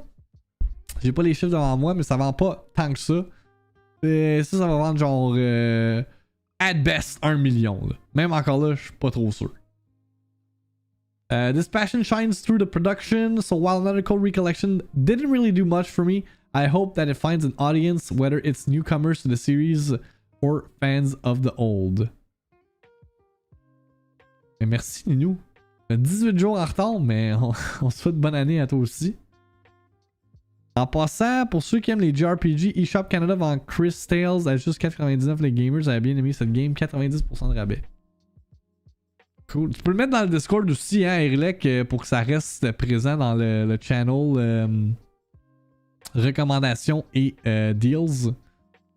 Comme ça, le monde peut scroll au travail et voir les deals, etc. Il n'y a pas ces commandes-là, Ninou, sadly, dans le chat. Désolé. Et on va terminer avec, let's see, Metro Game Central. Metro Game Central qui a pas l'air d'aimer bien les jeux vidéo, donne tout le temps des low scores de mémoire. Disant one of the strangest remakes of all time, given the amount of effort and care that's been put into such obscure adventure games that, in all honesty, don't deserve the attention. 5 sur 10. Fait que c'est ça pour Another Code. Out demain, exclusivement sur la Nintendo Switch. Un jeu qui est disponible right fucking now. J'ai vu le tweet qui est disponible sur Game Pass. Turnip Boy Robs the Bank. Qui n'a pas de critiques listées en Metacritic. Du moins, il n'y a pas de moyenne. Il y en a quelques-unes. Je me reprends. Il y a quelques-unes critiques de listées en Metacritic. Mais pas assez pour avoir un average. J'ai tout de même la critique de IGN. Mon Dieu, le bruit que ça a fait à mes côtés. Donc, on va regarder ça. Suite au stream, il va y avoir ma première heure avec Turnip Boy Robs the Bank de disponible sur ma chaîne YouTube. J'ai enregistré le tout hier soir. Et let me tell you, n'ayant pas joué à Turnip Boy Commits Tax Evasion, j'ai vraiment été surpris par ce jeu-là. On a un jeu roguelite, twin stick, action adventure game où est-ce que tu dois voler une banque. Puis au travers des runs que tu fais, tu fais plus d'argent. Puis tu peux t'ajouter des upgrades qui te permettent de justement aller plus loin dans la banque. Puis le but c'est vraiment de voler comme le gros coffre-fort qui se retrouve au fin fond de la banque. Fait que pour vrai là, pour un petit jeu que je m'attendais à pas grand chose, j'ai vraiment été surpris par Turnip Boy Robs the Bank. Fait que look out for my first hour avec le jeu tout à l'heure. Mais entre temps, on écoute la critique de IGN. Turnip Boy Commits Tax Evasion had one of the best titles in video game history. True. While its sequel, Turnip Boy Robs a Bank, doesn't have a title that's nearly as surprising, it managed to shock us by completely changing up its playstyle. It might be a different game in a lot of ways, but some much needed quality of life improvements and cleaned up combat make its more fast-paced action and new roguelite structure a clear improvement C'est genre over the original. comme... T'sais, ça joue un peu comme Hotline Miami pour ceux qui se demandent là. Mais c'est pas genre one hit you're dead là. It has the same absurdist sense of humor, meme-heavy internet Et la culture references, soundtrack, and a random banger side as well. quests that you come to expect. Turnip Boy's world is just different. There's been an apocalyptic war, and he's learned about his family's mafia history, and most of all, he's packing some new weapons. Turnip Boy Robs a Bank begins not long after the events of the first game. 2 days, in fact. After Turnip Boy ripped up a bunch of documents, stood up to Mayor Onion, and embraced his mafia heritage and commits tax evasion, he had to fight a secret final boss, the God Onion. This ended in a war so devastating that it felt like the world was about to end, and that's how Robs a Bank starts. The big mechanical difference between the two Turnip Boy games is that the first was a dungeon crawler with light combat and puzzle solving, while the second is a roguelite that's essentially all combat. One of the first items Turnip Boy is handed is a gun, and not long after that, you get into a truck, ram into a bank, and start killing. Your goal is to collect as much money as possible as you seek the larger cash hidden inside the bank. Unfortunately, there's a time limit and the bank will be overrun by cops that'll make it more difficult to escape. J'en parle dans la vidéo là. C'est comme un extraction shooter. Will unleash gas that will eventually kill you. Parce qu'il faut que tu sortes de la banque après. On you to gather as many resources as you can and get out fast. You eventually make it back to your headquarters where you can recycle weapons, buy performance enhancers, their words, not mine, and go on the dark web before heading back to cause more havoc. The dark web a des upgrades assez funny. There was concern about how Turnip Boy Robs a Bank would translate into a combat-centric roguelite, especially when action was one of the weaker parts of the first one. That wasn't as big of a deal then because the focus was on puzzles. The bones from the first game, which include forcing Turnip Boy to trip to dodge, are still here, but the weapon accuracy is much better. It still feels a bit floaty, and sometimes it felt like we were spamming the trip key to align Turnip Boy correctly with enemies, but it's a huge improvement. Plus, there are 2 difficulty settings and some accessibility toggles that can help you get through tough spots. There are also a ton of weapons you can try to find your favorite playstyle, so maybe accuracy won't matter as much. You'll unlock the basic guns you've seen in most games, like a pistol, assault rifle, or grenade launcher. But as you fight through the bank and unlock more areas, enemies will drop a seemingly endless array of weapons. Some just cause elemental damage, but you can also find a weapon that unleashes firecrackers, a flower-shaped weed whacker that tears through enemies like a chainsaw, and the largest sword you've ever seen, just to name a few. You can play out your runs ahead of time to an extent since the 4 areas never change, but this is a roguelite, so there has to be some randomness. Here, the bank elevator will open up on a random floor during each run. This is due to a bank safety protocol, obviously, and the guy who runs the elevator isn't happy about it either. You could want to finish a side quest, but not get let out on the floor you need to complete it for a long time. Robs a Bank is a vastly different experience than Commits Tax Evasion, but that isn't to say the new Turnip Boy is completely unrecognizable. Sure, it's almost entirely switched genres, but Turnip Boy is still the same silent hero with a permanent grin. He's still bombarded with constant nonsense from the world and people around him, and he still hilariously won't react to any of it. Il réagit juste avec des points d'exclamation, points d'interrogation, des 3 only to see the most inane internet pop culture reference. There are quite a few Bitcoin jokes here, for instance, and that sense of humor works just as well here as it did the first time around. Best of all, you'll still be tasked with fulfilling long-winded optional errands for NPCs. Things like finding rings to help 2 berries get engaged or shaking down a bean for a graphics card. There are some new ones this time, including collecting the souls of your enemies for a DJ that unlocks new music. Completing these only gets you an achievement and maybe a hat, but they're worth working for. They're cute and mostly predictable. If you help a guy out with a rat-related quest, you'll get a hat that makes you look like a rat. But a couple of them are scene stealers. There's one that lets you walk around like a Doug Dimmadome meme, and I kept it on for most of the time I had it, only changing it into a fedora so I could wield a revolver like a true crime boss. These extended side missions were in the first game too, but it was tough to keep track of them since there wasn't a quest log. Thankfully, you now have a task list in your menu to do just that, excitingly addressing one of Commits Tax Evasion's biggest letdowns. It's still not a perfect system since there's no way to record where quest givers are located, and it's easy to forget where they are since it can sometimes take hours to get the item they've asked for, but it's a welcome addition nonetheless. Robs a Bank is very overt about its politics, and you'll come away knowing exactly how the developers see the world, from how they feel about NFTs to the big Unity controversy from last year.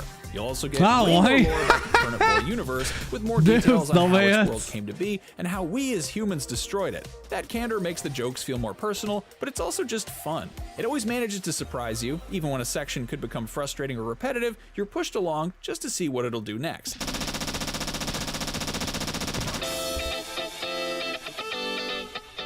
Along with clearing out the bank to discover the motherlode at its center, there are 4 bosses you'll have to defeat before you can confront the final one. Commits Tax Evasion had a big issue with its bosses, which were exponentially tougher than its normal enemies and created unexpected and frustrating difficulty spikes. Oddly, Robs a Bank has the opposite problem in that the first boss is the most difficult and the last of the initial 4 is the easiest. We could chalk this up to taking our time to get comfortable with the combat while finding a winning strategy, but it does also feel like a bit of a pacing issue, especially when you get to the final confrontation. That last fight is a slog, forcing you to go back over things you've already done and rushing you to a big reveal you then have no time to sit with. This is just one symptom of the larger pacing problems with the Turnip Boy series, which is strange considering that both games are only a few hours long. Robs a Bank at least has a greater sense of discovery, so you're always finding secrets, having conversations, and completing silly quests for stupid hats. It's been expanded, so the joy lasts longer as a result, but a lot of the charm runs out by the end, which is a shame when it only took us about 3 or 4 hours to unlock every upgrade.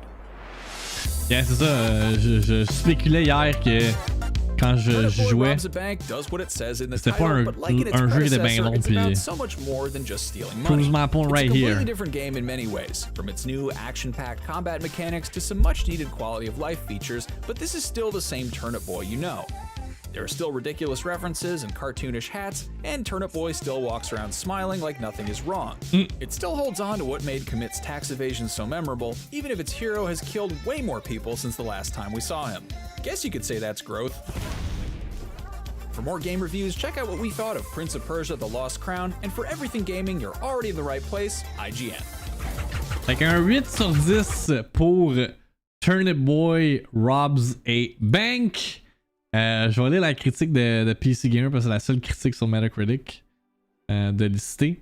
Fait que eux, ils ont donné un 7.6, un 76 out of 100, disant Another witty Turnip Boy adventure, chock full of eccentric humor and enjoyable, if not simple, gameplay. I wish Snoozy Kazoo gave this root vegetable lad a little more room to commit his dastardly deeds. Fait que Turnip Boy Robs the Bank, disponible dès aujourd'hui on Xbox, Switch et PC. Comme j'ai dit tantôt, look out for my first hour avec le jeu sur ma chaîne YouTube après le stream. Et yeah, it's a fun and funny game à mettre dans votre bibliothèque. Une autre VIICTIIMINUTE! Un autre segment dédié aux layoffs, mise à pied, le monde qui perd leur job, whatever you want to call it. Et là, 2 studios qui m'ont comme choqué quand j'ai su ça. On a Behaviour Interactive, développeur de Dead by Daylight, qui ont annoncé des mises à pied et des licenciements au sein de leur studio. Report de VGC, encore une fois, fait par Tom Ivan, qui dit que 45 emplois vont être coupés à leur quartier général à Montréal ce mois-ci. Sources told Kotaku that around 45 employees were laid off last week across different departments at the company's Montreal headquarters. Behaviour Interactive hasn't officially Behaviour Interactive hasn't officially commented on the cuts, but at least one employee has discussed them publicly on LinkedIn. Job losses across the game industry were widespread in 2023. Ben oui, of course. Again, même en 2024. And the momentum has carried over to this year. Game developer Farhan Noor, who has been tracking industry job cuts dating back to the start of 2023 on videogamelayoffs.com, estimates that around 10,500 game industry employees were laid off last year. Pour ceux qui écoutent le audio version, j'ai mis 2 pouces à l'air comme si everything is fine. Around 3,000 planned job cuts are thought to have been confirmed so far this year. We are 18 days into 2024. On a déjà 3 septièmes, non, pas 3 septièmes, 3 dixièmes environ. Fait que 30% des mises à pied de l'année passée qui ont été faites, là, qui ont été issues. C'est quoi que le total? À quoi le total de cette année va ressembler, man? What the fuck? C'est pas le seul studio qui a annoncé des mises à pied et licenciements. CI Games, le développeur. En fait, non, le publisher, pardon. Le développeur, c'est Hexworks. Le publisher, The Lords of the Fallen, également victime de mise à pied et de licenciement. quand même, surprenamment, c'est quand même surprenant, je devrais plutôt dire, parce que, ben, Lords of the Fallen 2023 a beaucoup mieux performé que Lords of the Fallen en 2013, qui est sorti le premier. 2014. Le titre original.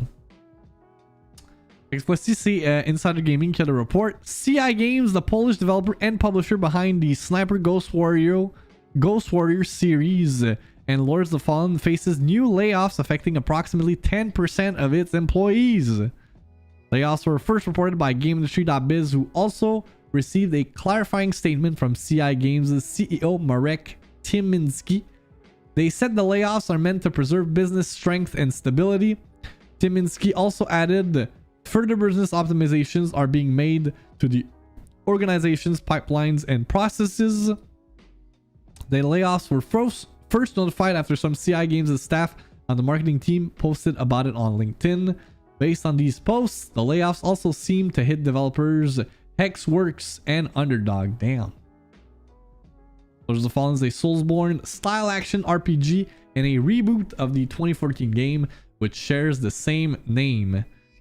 The reboot received positive reviews, mostly received positive reviews from critics, including Insider Gaming's own preview, but there were some mixed responses from players.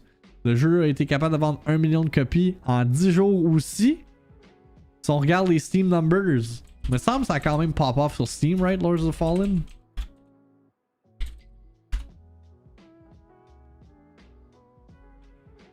Mais, not too shabby, 43 000 all-time peak.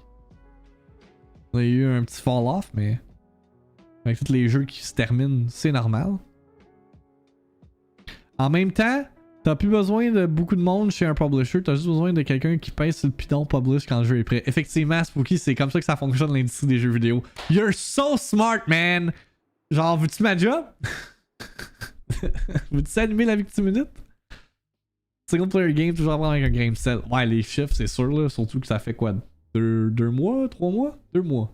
Sur novembre. Lords of Fallen. Fait que, yeah, garde.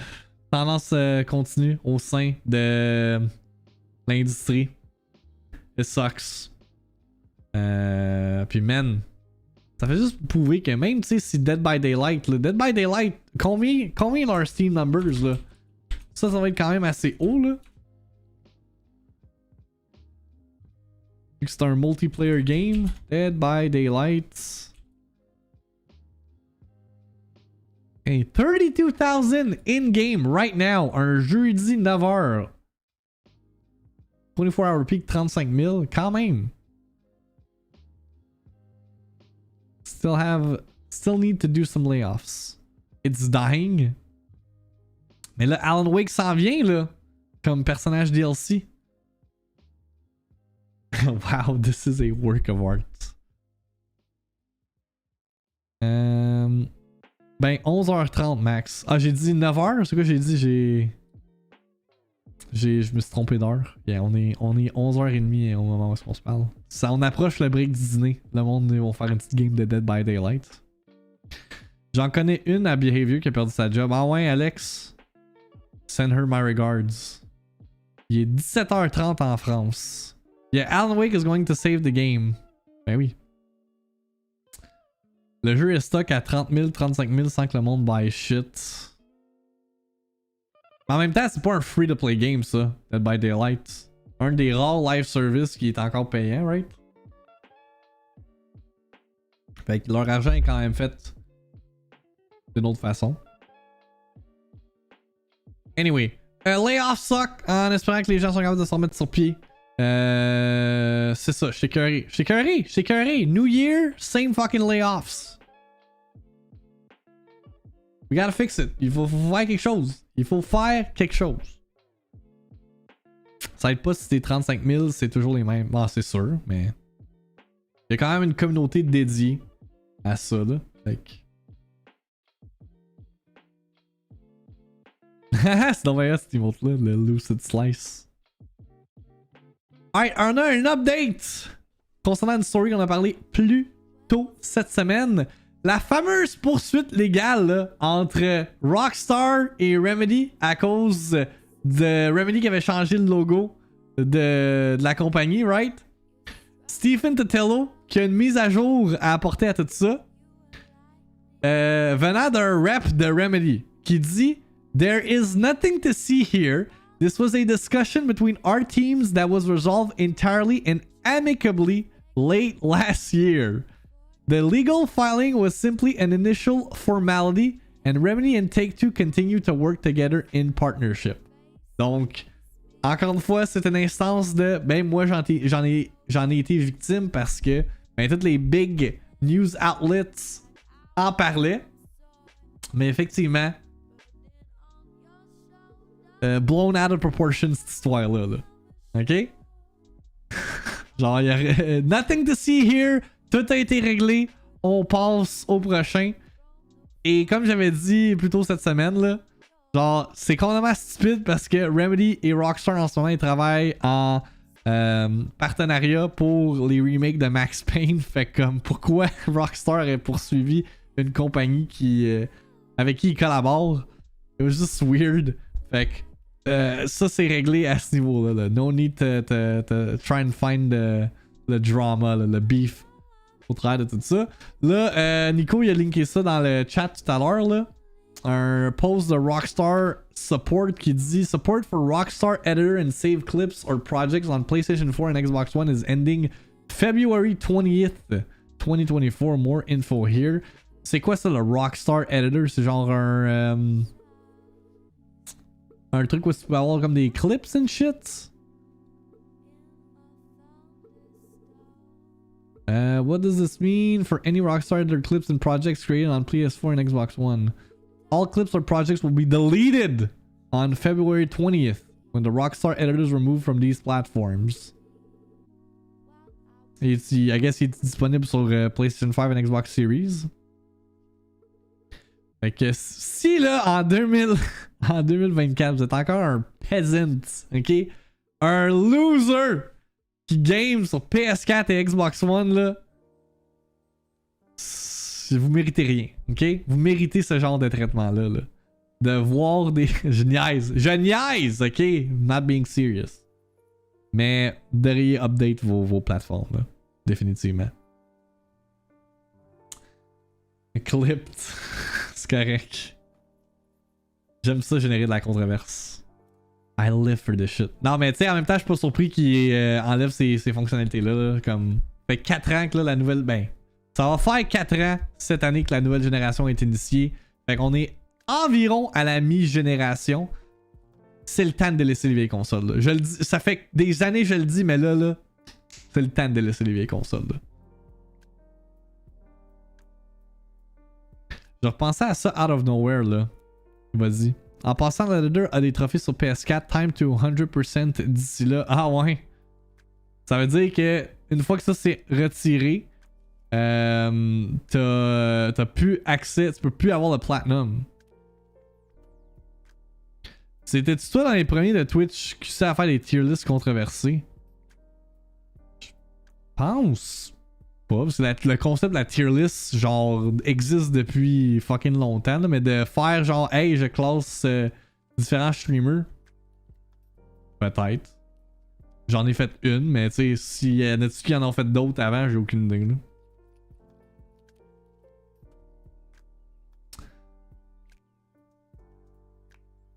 Ça a pris quelqu'un pour en faire une, puis là après d'autres n'en ont fait là, mais je sais pas si je serais le premier. I mean, si je suis le premier, ben c'est une autre affaire à flex about. Le gars il arrête pas.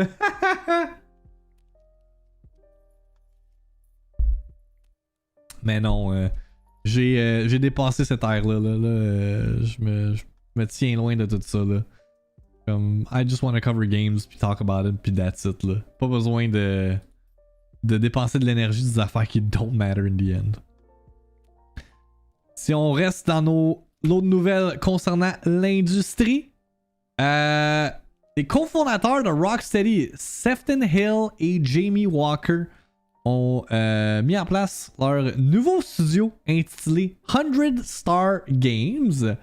Fait que Sefton Hill, qui est une des personnes d'envergure qui a été responsable pour Batman Arkham. Right? La trilogie de Batman Arkham. Il avait quitté quand? Last year? Si je me trompe pas? Non, 2022 qu'il avait quitté. Fait que... report de VGC qui dit, while the studio has yet to be officially announced, Polygon spotted that the industry veterans are listed as directors of the London-based company on business information website Endole. It has a listing on the Great Place to Work website which reads, 100 Star Games is a video game startup based in East London. Our ethos is creating a small team of only 100 industry veterans and emerging talents who are committed to crafting cutting-edge gaming experiences that inspire and captivate players worldwide. With innovation at our core, we're dedicated to push boundaries, embrace diversity, and foster a vibrant gaming community. Our empowering levels culture is unique to the industry, which encourages leadership at all levels, accountability, team support, vulnerability, and connection. Des beaux mots pour dire aux gens, hey, venez travailler chez nous, on n'est pas des pieces of shit comme le reste de l'industrie. Encore une fois, exagération. Mais, you never know. Les histoires d'horreur qu'on a lues et auxquelles on a discuté au travers des années de VIICTIIMINUTE, c'est ça. En parlant d'être un trailblazer, c'est quand tu joins Blue Sky, une fois que t'as pas besoin d'un fucking code pour te login. Ou te join, je veux dire. Pour quand la poursuite, il y a Rock dans leur nom. It's not the same. C'est pas la même chose, ok? Rockstar will probably sue them for that name. À cause qu'ils ont Star cette fois-ci. Ok, mais in the meantime, si tu veux un code, j'en ai. Ah ouais? Ben, DM-moi les temporales, puis ça va peut-être me donner le coup de pied dans le cul pour sign up à Blue Sky. Oh my god, j'ai envoyé une facture à un client, puis à la place d'écrire New Invoice comme object, j'ai marqué New Game. J'espère que tu l'as pas envoyé. Whoops. Ça arrive des fois, des petits lapsus. La VIICTIIMINUTE influence le travail de Blockbeastone. Autre nouvelle reliée à l'industrie. Square Enix CEO Takashi Kiryu qui a renforcé le plan là, ou reconfirmé les plans à l'interne de Square Enix qui sont de vraiment mettre plus le focus sur le développement à l'interne. Je me demande pourquoi.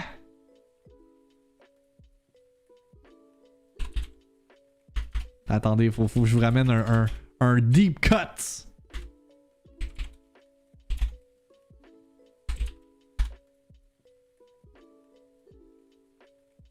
Je me demande pourquoi. Je voulais un report du 4 mai 2022. As reported by Metro, senior financial analyst David Gibson believes that the release of 2 Marvel games ended up losing Square Enix around $200 million. Square Enix qui avait publish ces jeux-là, alors que c'était des jeux développés par Crystal Dynamics qui avait fait Avengers et Guardians of the Galaxy c'était Eidos Montreal, right? Je me souviens plus. Crystal Dynamics, Eidos Montreal pour Marvel's Avengers. D'abord, c'est qui Guardians of the Galaxy?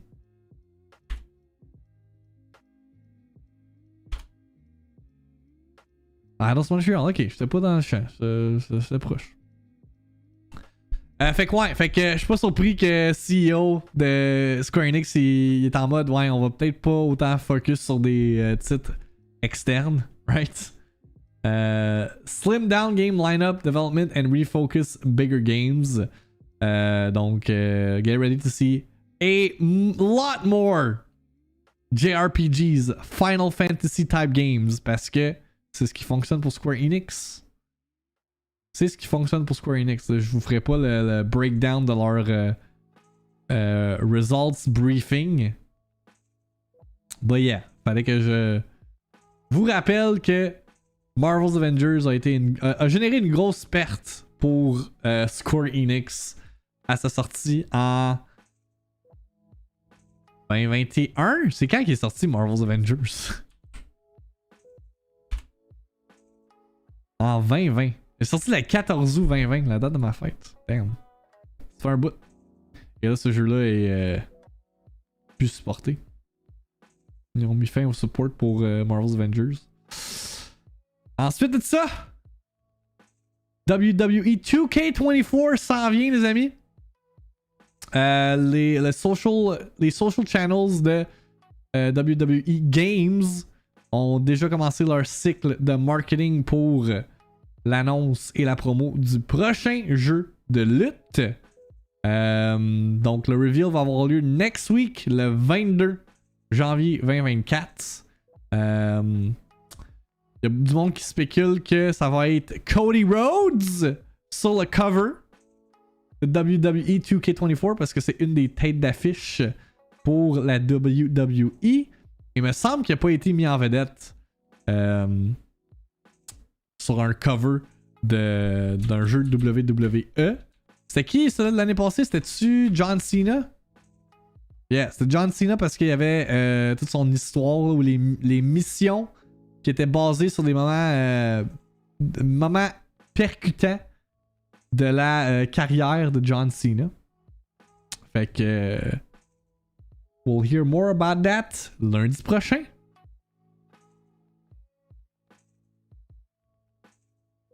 Maintenant, Plants vs. Zombies 3 is a thing. Et Electronic Arts ainsi que PopCap ont soft launch le tout. Je pense que c'est en Europe, ça se peut-tu? Selected countries. Tom Ivan rapporte sur VGC. Ahead of its worldwide release this year. Electronic Arts and PopCap Studios have soft launched Plants vs. Zombies 3. Welcome to Zomburbia. A near final build of the sequel is now playable on iOS and Android devices in the UK, Netherlands, Australia, and Philippines ahead of the game's worldwide release later this year. PopCap said Plants vs. Zombies 3 features the franchise's traditional tower defense gameplay, offering an experience that is both broadly accessible and deeper in strategic play, updated with new puzzle adventure elements. On regarde le trailer.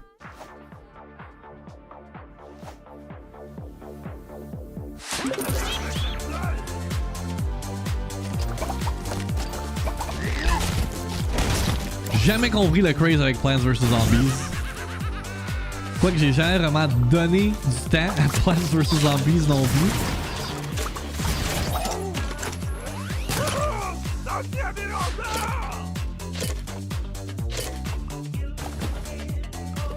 Mettez ça sur Steam et j'achète. Et là, tu peux l'avoir sur ton cell. Rockstar m'a su PopCap. Ils utilisent le même A. Oh là là. C'est juste parce que c'était dans les premiers jeux sur cell. Ok, ouais. Fait qu'il était genre le first to market. Fait qu'il y a eu cette partie du marché là. Je comprends.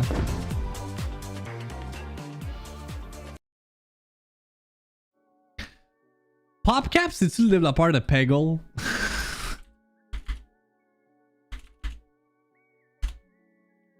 It is. C'est OG là. Not only built, this game is built as a story-driven experience. Oh, attendez, ma blonde m'appelle. Je vais duck out 2 secondes.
les femmes. Le gars. Ah non, mais c'est ma blonde, hein, des fois, elle a des petits moments de panique. Fallait qu'elle ait une confirmation là. Elle aurait pu clairement m'appeler plus tard, mais it's all good. Autant de dialogues que dans Starfield, mais là, wow là. Wow là. Bon, ce que je disais. Notably, the game is built as a story-driven experience. It features an episodic narrative that introduces players to different neighborhoods as they use and returning plans to defeat a series of zombie waves. PopCap said it plans to use the soft launch period to work on streamlining the game's combat and expanding its world with new lore and characters. Ça a été annoncé en 2019. Damn. Et Plants vs Zombies 2 est sorti en 2013. Ok, je peux comprendre le besoin de peut-être avoir un sequel. 10 years, plus que 10 ans, man. Jesus. Oh wait, attends, non, ça dit the most recent entry in the franchise was 2019's Plants vs Zombies Battle for Neighborville, a class-based shooter in the mold of the Garden Warfare spin-off. Ok, c'était un spin-off. Je comprends. Yeah. Un nouveau Plants vs Zombies. Il y a eu le jeu de gun, mais c'est pas celui-là, c'est pas celui qui était écrit dans l'article justement. Si je me souviens bien, il y avait un minigame de Plants vs Zombies dans World vs. J'en disais World vs Warcraft. Dans World of Warcraft. C'est toi qui le sais, Spooky, c'est toi le joueur de WoW ici. Moi, no fucking idea. Notre prochain article parle, voyons, j'ai eu un blanc. Parle d'un unannounced Far Cry spin-off basé sur Captain Laserhawk. Il y a eu la série Netflix l'année passée, la série animée Netflix. Là, semblerait-il que ça s'en vient parce que ça a été classé au travers d'un rating board européen. Captain Laserhawk Niji Warrior revealed by European Classification Board. Ça vient de Jordan Midler encore une fois du côté de VGC. The title, which has received a rating for a PC version so far, is likely based on Captain Laserhawk, a Blood Dragon remix. An animated series that was itself inspired by Far Cry 3 Blood Dragon. Y en a-tu qui ont écouté Captain Laserhawk ou encore qui ont joué à Blood Dragon? Moi, je me rappelle back in the day. Far Cry 3 Blood Dragon, un standalone expansion, standalone DLC pour Far Cry 3. That was so fucking good. That was so good. The show follows a cyborg super soldier branded an enemy of the state and struggling to find a cause worth fighting for in a dystopian society. The game sees players take part in a laser deathmatch and compete to eliminate the most opponents according to Peggy's rating. It also lets players purchase in-game items such as cosmetics. C'est like un autre random ass Ubisoft free-to-play game. Comme qu'on a vu avec... man, je me rappelle même plus du titre du jeu, là. Que c'est un jeu qui est sorti, là, genre quelques années. Là, Ubisoft fait comme, hey! On sort un trailer puis on annonce ce jeu. J'ai rien compris, là. Cette histoire-là. Fait que yeah, on attend la confirmation pour le jeu de Captain Laserhawk. Mais... yeah, give us Blood Dragon 2. Ubisoft, what are you waiting for? Vous replongez dans cet univers-là, mais... pas de Blood Dragon 2. C'est un peu décevant. Et pour terminer nos actualités gaming, on a Dragon Quest Monsters The Dark Prince paru début décembre, right? Yeah, Dragon Quest Monsters 3 est sorti le 1er décembre. A ship. Et a vendu de manière digitale. J'étais comme, wait, tu peux pas ship des digital copies, mais j'avais mal compris la phrase. Plus de 1 million de copies. Un jeu qui n'a pas eu beaucoup de couverture médiatique, et même de hype, et même de conversation. Quand même, 1 million de copies. Mais c'est ça, les JRPG pour Square Enix, ça fonctionne. Fait que comme qu'on a dit tantôt, ils devraient se contenter à faire ça. Maintenant, pour ce qui est, en fait, pour Headline, le segment Game Announcements, Trailers, Release Dates. Encore une fois, ce matin, on a un trailer pour Tekken 8, mais cette fois-ci, c'est le launch trailer parce que le jeu sort vendredi prochain. Fait que d'après moi, c'est le dernier trailer qu'on va avoir pour Tekken 8. Parce que Lord knows à quel point qu'on en a eu dernièrement. Let's take a look at the launch trailer pour Tekken 8 qui sort sur PlayStation 5, Xbox Series et PC le 26 janvier prochain.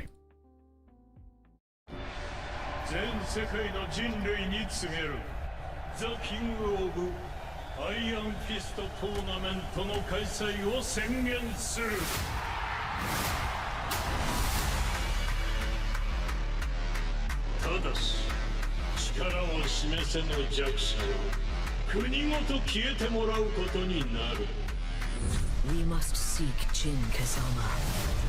The battle to decide the ranks of the new world begins now! I was born for this. You look like bait in the mix, I get a load of this. You ain't posing no threat, and now it's obvious. After rocking the gold, I'm not anonymous. The fighters will battle for personal glory and the fate of their countries.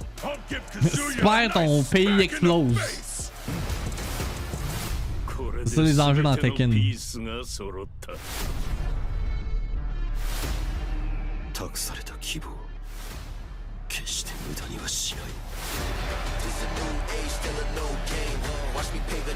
J'en ai juste 32, j'ai l'impression que, man, avec tous les trailers qu'on a eu, il y en avait genre 50.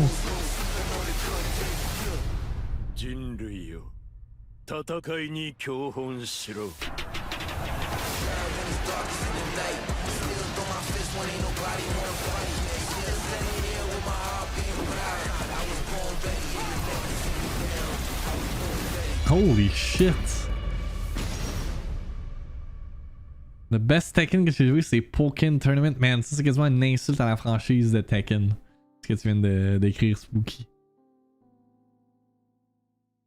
Tekken 8, mesdames et messieurs. Next week. Our next trailer est pour Alone in the Dark. Fait que le reboot de la franchise qui a été reporté à plusieurs reprises. Là, sa date, c'est le 20 mars 2024. On a le Welcome to Dursetto trailer.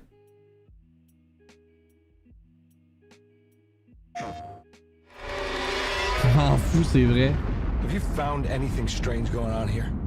Yes. Uncle?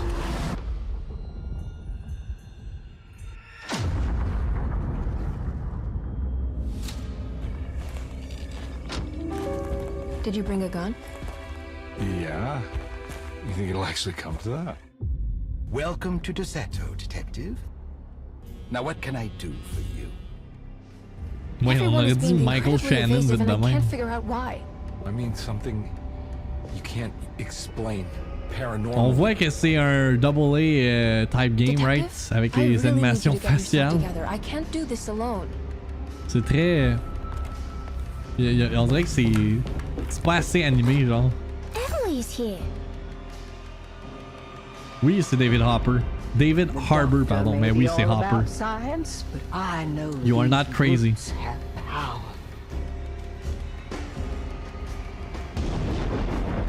Who are you? What are you doing here? I'm sure you have a whole file on me by now, Detective. Who is it? Can he be trusted? There is just something about tonight. Something's different. Uncle, what's going on here? Look at this mess! I'm sorry. This place, there are some very disturbed figures around here. And I don't think it's just the patients. I've been reading some things about how Dursetto has a deranging effect on people. Are you ready to tell me why you are here, Miss Hartwood? And why you... Yeah, mais c'est un jeu qui comme j'ai dit, c'est un double A, c'est pas un triple A, ça n'a pas un énorme budget. Quoique, ils ont quand même été chercher deux big time Hollywood actors. Mais peut-être que le budget a vraiment été mis là-dedans. Là. Fait que ouais. Puis l'affaire aussi que je trouve nice là, pour les gens qui... C'est écrit en petit, là, mais pour les gens qui ont déjà joué aux autres Alone in the Dark, là, aux vieux, ou même premiers, là, Il y a des skins de 1992, là. Fait que les old ass skins pour les personnages dans ce reboot-là. Si vous achetez la version Deluxe, of course. Ça feel cartoony réaliste, mais je pense que c'était voulu, question mark. Ben, je sais pas, Alone in the Dark, c'est genre dark. Voir, j'ai dit ça. Oh my god. Le ton est dark, ok? C'est censé être genre horror vibes, spooky vibes. Ouais, tu t'y connais? This guy is good, ouais. Donc... Dans cette même lignée-là, mais je sais pas, on dirait le plus que je vois de ce jeu-là, le moins je suis enclin à check it out. C'est tout seul dans le noir. C'est le meilleur descripteur, à vous, hein? God damn. Y a-tu du Alone aussi? Oui, il va y avoir des séquences où est-ce que tu vas être tout seul dans le jeu. Next trailer. Persona 3 DLC. Le jeu est même pas... En fait, c'est même pas un trailer, c'est juste une annonce. Mais le jeu est même pas sorti. Et on a déjà du DLC announcement. Quoique le jeu sort in 2 weeks. Mais reste que... Got some DLC pour le remake de Persona 3 Reload. Qu'est-ce que DJ Khaled a à dire à ça? Boomin'. Yeah? Boomin', effectivement. Hello, this is Persona Public Relations introducing the downloadable content that can be purchased in Persona 3 Reload. By purchasing each, you can change the appearance and background music during exploration and battle in Tartarus and unlock the ability to combine and use special personas in battle. Donc c'est pay to win! Disponible day one en plus. You got costumes. More costumes. More costumes. Et les personas. D'autres personas. D'autres personas. And music. Fait que pas un DLC qui change bien la donne. Mais reste que c'est du DLC en soi. Day one pour un jeu. Et disponible sur Game Pass. Fait que... Au moins il y a ça. Ça prend un emote de Pointé Pichenotte. Je sais pas comment ça s'appelle comme Adro là, genre. Like this?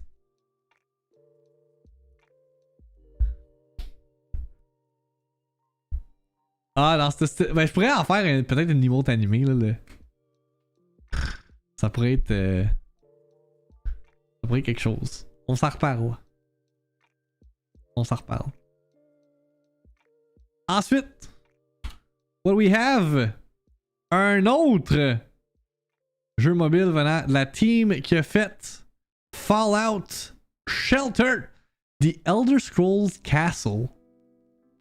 Game Informer, all the latest on this game.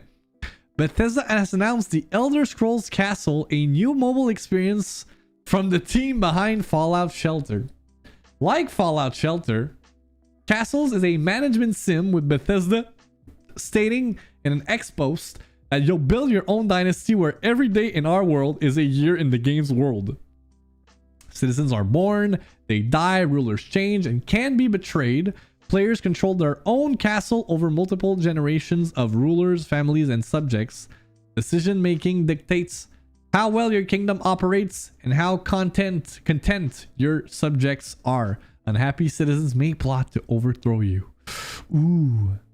Your castle can be expanded with new rooms and items, plus workstations for underlings. It appears to feature a turn-based combat system with players equipping heroes with gear to battle enemies and gather resources to grow their kingdom. Through the game's App Store page states that it includes in-game purchases. Un jeu mobile avec des in-game purchases? J'aurais jamais pensé le contraire. Mais c'est pas clair si c'est encore free to play ou non. The Elder Scrolls Castle has soft launch in the Philippines and will become available in other regions over the next few months. It is the third mobile game in the series following the Elder Scrolls Blades in 2019 and the Elder Scrolls Legends, a collectible card game in 2017. Yeah, I guess. Sure. Le marché mobile génère plein de cash. Fait que why not? Why not? Fallout Shelter a été un succès. Dernier gaming point pour aujourd'hui. On a eu un shadow drop hier pour test sur Steam. Ça vient de Mojiken Studios, développeur derrière A Space for the Unbound paru last year, que j'ai malheureusement pas joué au complet. J'ai fait la démo, mais j'ai pas joué au jeu au complet. C'est un jeu qui est gratuit sur Steam. Je l'ai downloadé. Might check it out this weekend. Et c'est un puzzle game qui implique une time loop. C'est top-down, là, ça a un retro aesthetic. Regardons le trailer pour ça.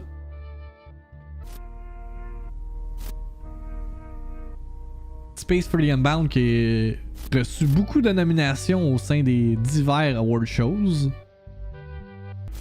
Oh yeah, c'est gratuit. Gratuit ça les amis. Free game, free to own.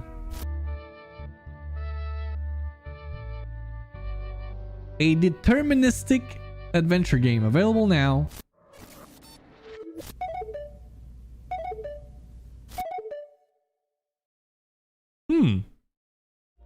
T'as acheté hier en plus à Space for the Unbound. Bon. Ben, jouer à Space for the Unbound, puis après ça, essaye, test. Je sais pas si c'est genre un experimental title pour leur prochain full-blown project, mais de ce que j'avais joué de Space for the Unbound, j'étais comme, il y a du potentiel. Fait que moi, j'ai snap download ça quand j'ai vu la nouvelle hier. Sur ce, c'est le gaming coverage pour aujourd'hui. Du côté du divertissement, qu'est-ce qui se passe, Jack? Eh bien, un autre award show a révélé ses nominations. Les BAFTAs, fait que tout ce qui est nord film, ont révélé leur nomination. On va regarder ça vite fait. Ça dit que Oppenheimer est la tête d'affiche avec 13 nominations aux côtés de Poor Things qui en a 11. On a-tu la liste? Ok, there it is. Best Film. Pas mal les mêmes films qui reviennent dans toutes les autres award shows là. Anatomy of the Fall, The Holdovers, Killers of the Flower Moon, Oppenheimer, Poor Things, Outstanding British Film. Mais oui, parce que les BAFTA, c'est une organisation anglaise. On a All of Us Strangers, How to Have Sex. On avait besoin d'un film là-dessus. Napoleon, The Old Oak, Poor Things, Rye Lane, Saltburn. Man, il y en a moins des nominés pour ça. Scrapper, Wonka et The Zone of Interest. Outstanding debut for a British writer, director or producer. On a Blue Bag Life, Bobby Wine, The People's President. Je connais pas. Earth Mama, How to Have Sex. What the fuck is How to Have Sex? Je vais l'ouvrir sur un autre onglet là. Je vais faire copy dans YouTube et pas Google Search parce que ça peut être spécial là, Google et ça. In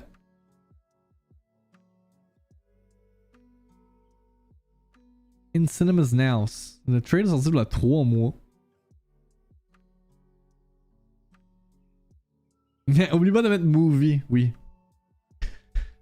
Is anybody out there aussi? Film not in the English language. 20 Days in Mariupol. Anatomy of a Fall. Past Lives, Society of the Snow, The Zone of Interest. Documentary. 20 Days in Mariupol, American Symphony. Beyond Utopia. Still a Michael J. Fox movie. A Wham! Animated film on The Boy and the Heron, Chicken Run, Donna the Nugget, Elemental, Spider-Man Across the Spider-Verse. Director, on a notre boy Christopher Nolan, qui est nominé. On a Bradley Cooper aussi pour Maestro, mais là dans le rôle de réalisateur. What the fuck just happened? Qui d'autre? Voilà ça les têtes d'affiche. Original Screenplay, Barbie, Anatomy of a Fall, The Holdovers, Maestro, Past Lives nominé. Adapted Screenplay, Oppenheimer est de retour. American Fiction, All of Us Strangers, Poor Things, The Zone of Interest. Leading Actress, let's see. Margot Robbie pour Barbie.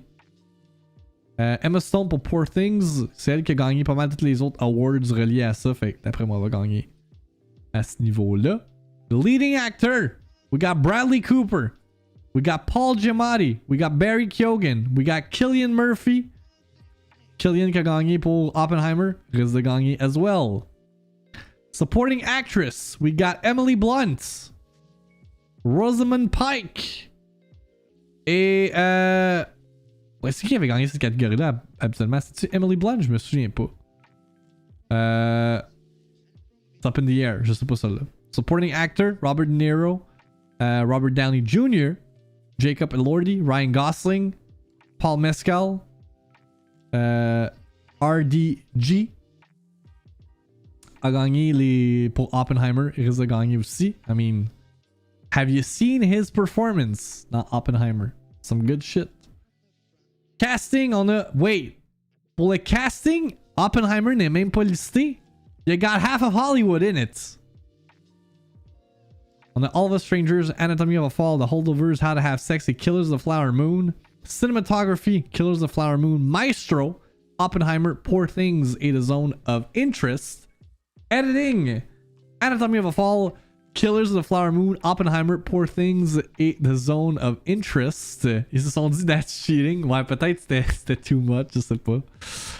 Je call que Anatomy of a Fall sera pas listé aux Oscars parce qu'apparemment ça critique quelque chose et ça a pas plu au jury à Cannes. Je sais pas c'est quoi. On va checker voir Anatomy of a Fall. Ça parle de quoi? French legal drama in an isolated mountain chalet near Grenoble. Samuel is playing music in his attic so loudly that his wife, German bisexual novelist Sandra Voiter, asks to reschedule with the female student intervening for her. Their son returns from a long walk with his guide dog Snoop to find Samuel dead below his attic window. Oh boy. Non, je sais pas c'est quoi ça, Anatomy of the Fall, ça me dit absolument rien. Costume design. Barbie, Killers of the Flower Moon, Napoleon, Oppenheimer, Poor Things. Makeup and hair. Ah, Barbie n'est pas dans Makeup and hair, mais on a Killers of the Flower Moon, Maestro, Napoleon, Oppenheimer, Poor Things. Original score. Killers of the Flower Moon, Oppenheimer, Poor Things, Saltburn, Across the Spider-Verse. On dirait que je lis les mêmes fucking movies pour toutes les catégories.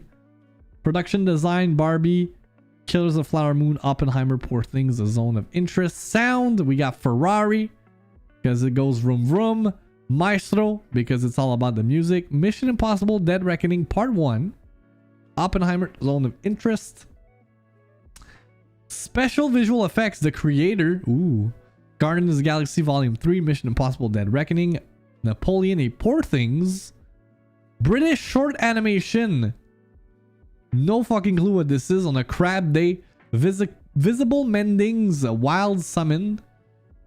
British Short Film, encore une fois, je connais absolument aucun de ces candidats-là. Le Festival of Slaps. Gorka, Jellyfish and Lobster. Such a Lovely Day, a Yellow.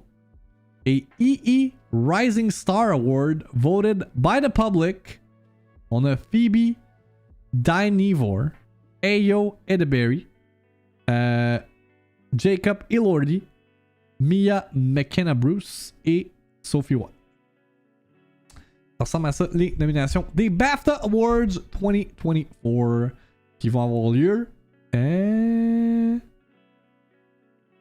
When? Est-ce qu'on le sait?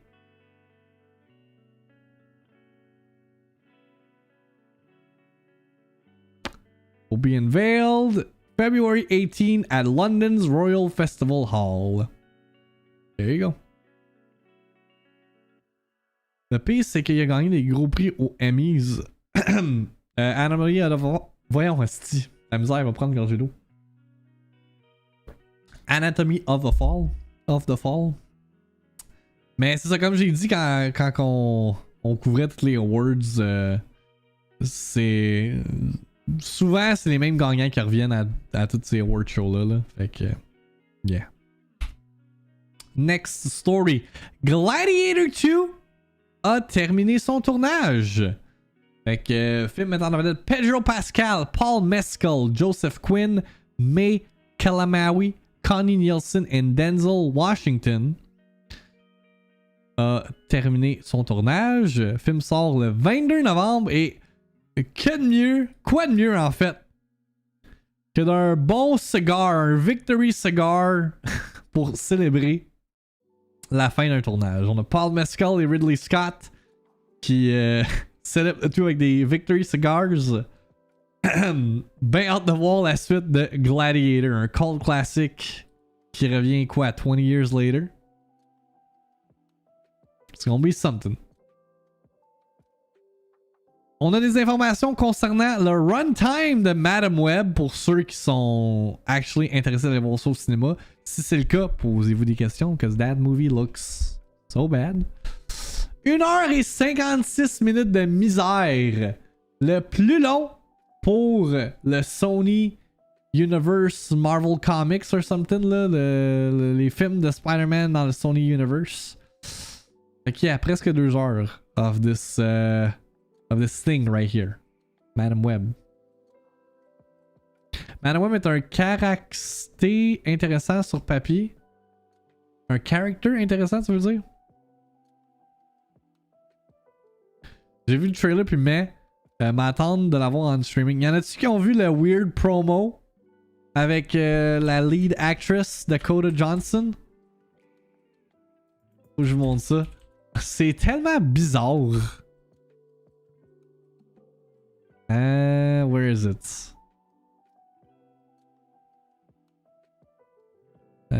Promo, attends, je le cherche sur Twitter. C'est ici. Écoutez ça. So, while my character in the movie may be able to see the future, I also can. And I know what the future brings. I know that when you see Madame Web, you're gonna love it. In fact, I think you're gonna see it twice. Quoi? Oh là là. Yeah. Quand c'est rendu, faut que tu fasses du horny promo, là. Je pense que ça pointe vers le fait que ce film-là va pas être très bon. Ben hey, il y a Sydney Sweeney dans le film, fait qu'au moins il y a ça. Au moins il y a ça. Dans d'autres nouvelles concernant des upcoming movie releases, Civil War, le prochain film de Alex Garland, qui est littéralement America in 2024, semblerait-il. Sa date a changé. C'était prévu pour une sortie le 26 avril selon le VIICTIIMINUTE calendrier. Va maintenant sortir le 12. Je vais modifier ça à l'instant. Fait que un petit changement de 2 semaines. Alors moi j'ai pas perçu comme horny par contre. Mais là, come on là. You're gonna see it twice. Oh là là. Je pense qu'ils ont raté la vraie Madame Web qui est paraplégique. Je connais pas le background du personnage malheureusement. Mais pour vrai, le truc de voir l'avenir, etc., ça a l'air crissement intéressant. C'est un spin-off Spider-Man film, puis historiquement, là, ça n'augure pas bien. Ça n'augure pas bien. Pour terminer la VIICTIIMINUTE d'aujourd'hui, on a des nouvelles concernant des public domain IPs. Donc dernièrement, le big franchise, la grosse franchise qui est maintenant rendue public domain, c'est-à-dire que ben tu peux faire admettons si t'es un créateur puis tu veux faire quelque chose avec cette propriété intellectuelle là, t'as plus genre besoin de payer les droits d'auteur ou avoir l'approbation des gens qui ont les droits d'auteur. C'était Mickey Mouse aka Steamboat Willie là, qui était public domain au début de l'année. Là, Discussing Film rapporte que en 2034 et en 2035, les versions OG de Batman et Superman vont être public domain. Get ready for that fucking horror film mettant en vedette Superman parce que haha, that's all we do with public domain, right? Toutefois, DC ont trademark les termes Man of Steel, Caped Crusader, as well as Superman's S and Batman's logo. Fait que si les créateurs reprennent, mettons, les personnages de Superman et Batman ne peuvent pas avoir ces détails-là de mentionner. Fait qu'il peut pas l'appeler Man of Steel. Le Superman peut pas avoir un S en plein milieu, right? Il peut avoir un S, mais il faut qu'il soit différent de celui de Superman. Même chose pour Batman. Fait que... it's gonna be interesting to see what the creators do. Hein? Maintenant que ça va être rendu public domain. Et justement, je parlais de horror movie, là. Les réalisateurs derrière Winnie the Pooh, Blood and Honey, qui était le film d'horreur basé sur Winnie the Pooh, qui était vraiment weird and disturbing, ils ont publié leur première image pour Pinocchio Unstrung, qui va être un film d'horreur basé dans l'univers de Pinocchio. Et non, ce n'est pas basé sur Lies of P. Une des raisons pourquoi Lies of P existe, parce que Pinocchio, c'est public domain. Donc là, ils vont faire un film d'horreur basé sur Pinocchio. And yeah, comme vous pouvez voir avec l'image, it's kind of disturbing. An evil... ça va être un evil killer puppet en bois. We gotta stop with this shit. We gotta stop, man. C'est pas parce que c'est rendu public domain que t'as le droit de faire une affaire d'horreur, ok? Arrêtez, là.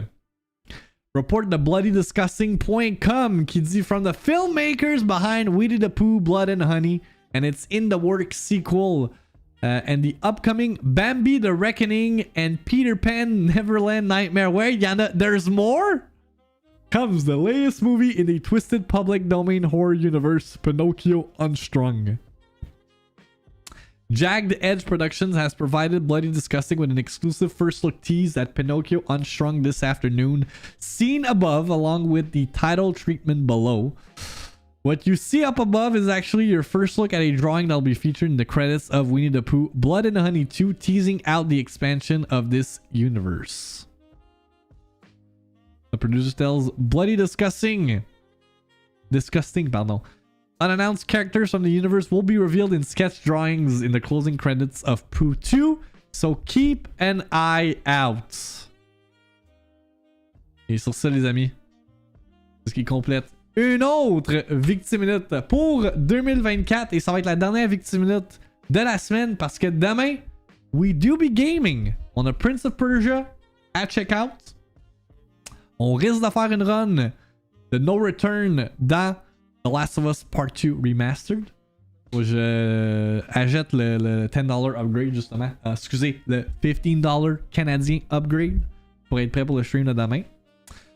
Fait que yeah, peut-être some Pal World là, tout dépendamment de si le jeu fonctionne au lancement. Right? Ça, y a du monde qui y joue en ce moment. Il y a comme le Early Access Content Influencer privilege that's going on. Mais c'est ça, demain le jeu roll out officiellement. Fait qu'on verra ce qu'on fait, mais je veux vraiment donner de l'attention à Prince of Persia parce que man, j'ai le itch pour jouer à ce jeu-là, là, puis je n'ai juste pas le temps. Ok? Pas le temps because it's covered season, comme vous le savez. Speaking of which, dans quelques instants, il va y avoir ma vidéo sur Turnip Boy sur la chaîne YouTube. Fait que si vous voulez avoir plus de contenu, même si le stream va être terminé, youtube.com/victim. Ma première heure avec Turnip Boy Robs et Bank va être mis en ligne dans quelques instants. Demain, il va y avoir une autre vidéo sur une nouvelle sortie qui sort demain. Fait que tune in for that. Je risque d'en parler demain matin à ce niveau-là. Et le retour de la VIICTIIMINUTE va se donner lundi. My God, c'est comme... c'est quoi les journées de la semaine? Fait que lundi prochain, on replonge dans l'actualité. Demain aussi, on risque de parler là, vite du Developer Direct. Fait que des annonces, puis les trailers Indiana Jones principalement, parce que j'ai vraiment hâte de voir ce jeu-là in action. Fait que, yeah, it's gonna be a nice stream tomorrow pour closer la semaine. T'as pas le temps, mais t'as fini plus de jeux en un an que personne qui a le temps, t'es efficace. Mais c'est parce que quand tu me dis, hey Max, t'as pas besoin de streamer, t'as pas besoin de travailler, je me mets au travail en termes de compléter des jeux vidéo. C'est ça qui est arrivé là. C'était quoi? C'était 14 jeux en 2 semaines or something like that? Mais c'est ça, faut juste que j'aille un trou là. C'est juste que là, tout arrive back to back cette semaine. Ça a été un peu tough au niveau time management. Mais le week-end arrive, j'ai rien de prévu ce week-end à part aller me faire couper les cheveux. Puis bien. Puis écouter du football. That football playoff season, baby. Donc c'est ça. Si vous voulez plus de actualité, critiques, rumeurs, discussions et réactions, je vous rappelle que la VIICTIIMINUTE est disponible en rediffusion ici sur Twitch, mais aussi sur YouTube avec les timestamps. Même chose pour la version audio du podcast sur les diverses plateformes où est-ce que les podcasts sont distribués. Faire ma voix et aussi mon souffle avec les timestamps. Donc s'il y a un sujet spécifique que vous voulez voir en particulier, vous pouvez skip ahead. Fait que si vous en calissez là du segment numbers comme Spooky Temporal, you can skip ahead et passer à autre chose. Je dois dire aussi que c'est un long segment. Ça a pris genre presque 30 minutes. Fait que je comprends si vous êtes tanné d'entendre parler de chiffres après 30 minutes. Sur ça les amis, who we raiding? Faut keep that raid streak alive. Toutes les streams se sont terminés avec un raid. On va aller raid. T'as un DDG qui joue à Super Metroid, one of the GOATs. One of the greatest games of all time. Si vous aimez le rétro DDG là, qui collabore avec No Reset principalement. Il fait un multi-world. Interesting. Fait qu'il y a DDG qui fait beaucoup de rétro. Je vous laisse avec lui. Et sur ce, on se voit demain matin pour some gaming goodness. Bye, bonne journée, je vous aime. Bye, bye, bye.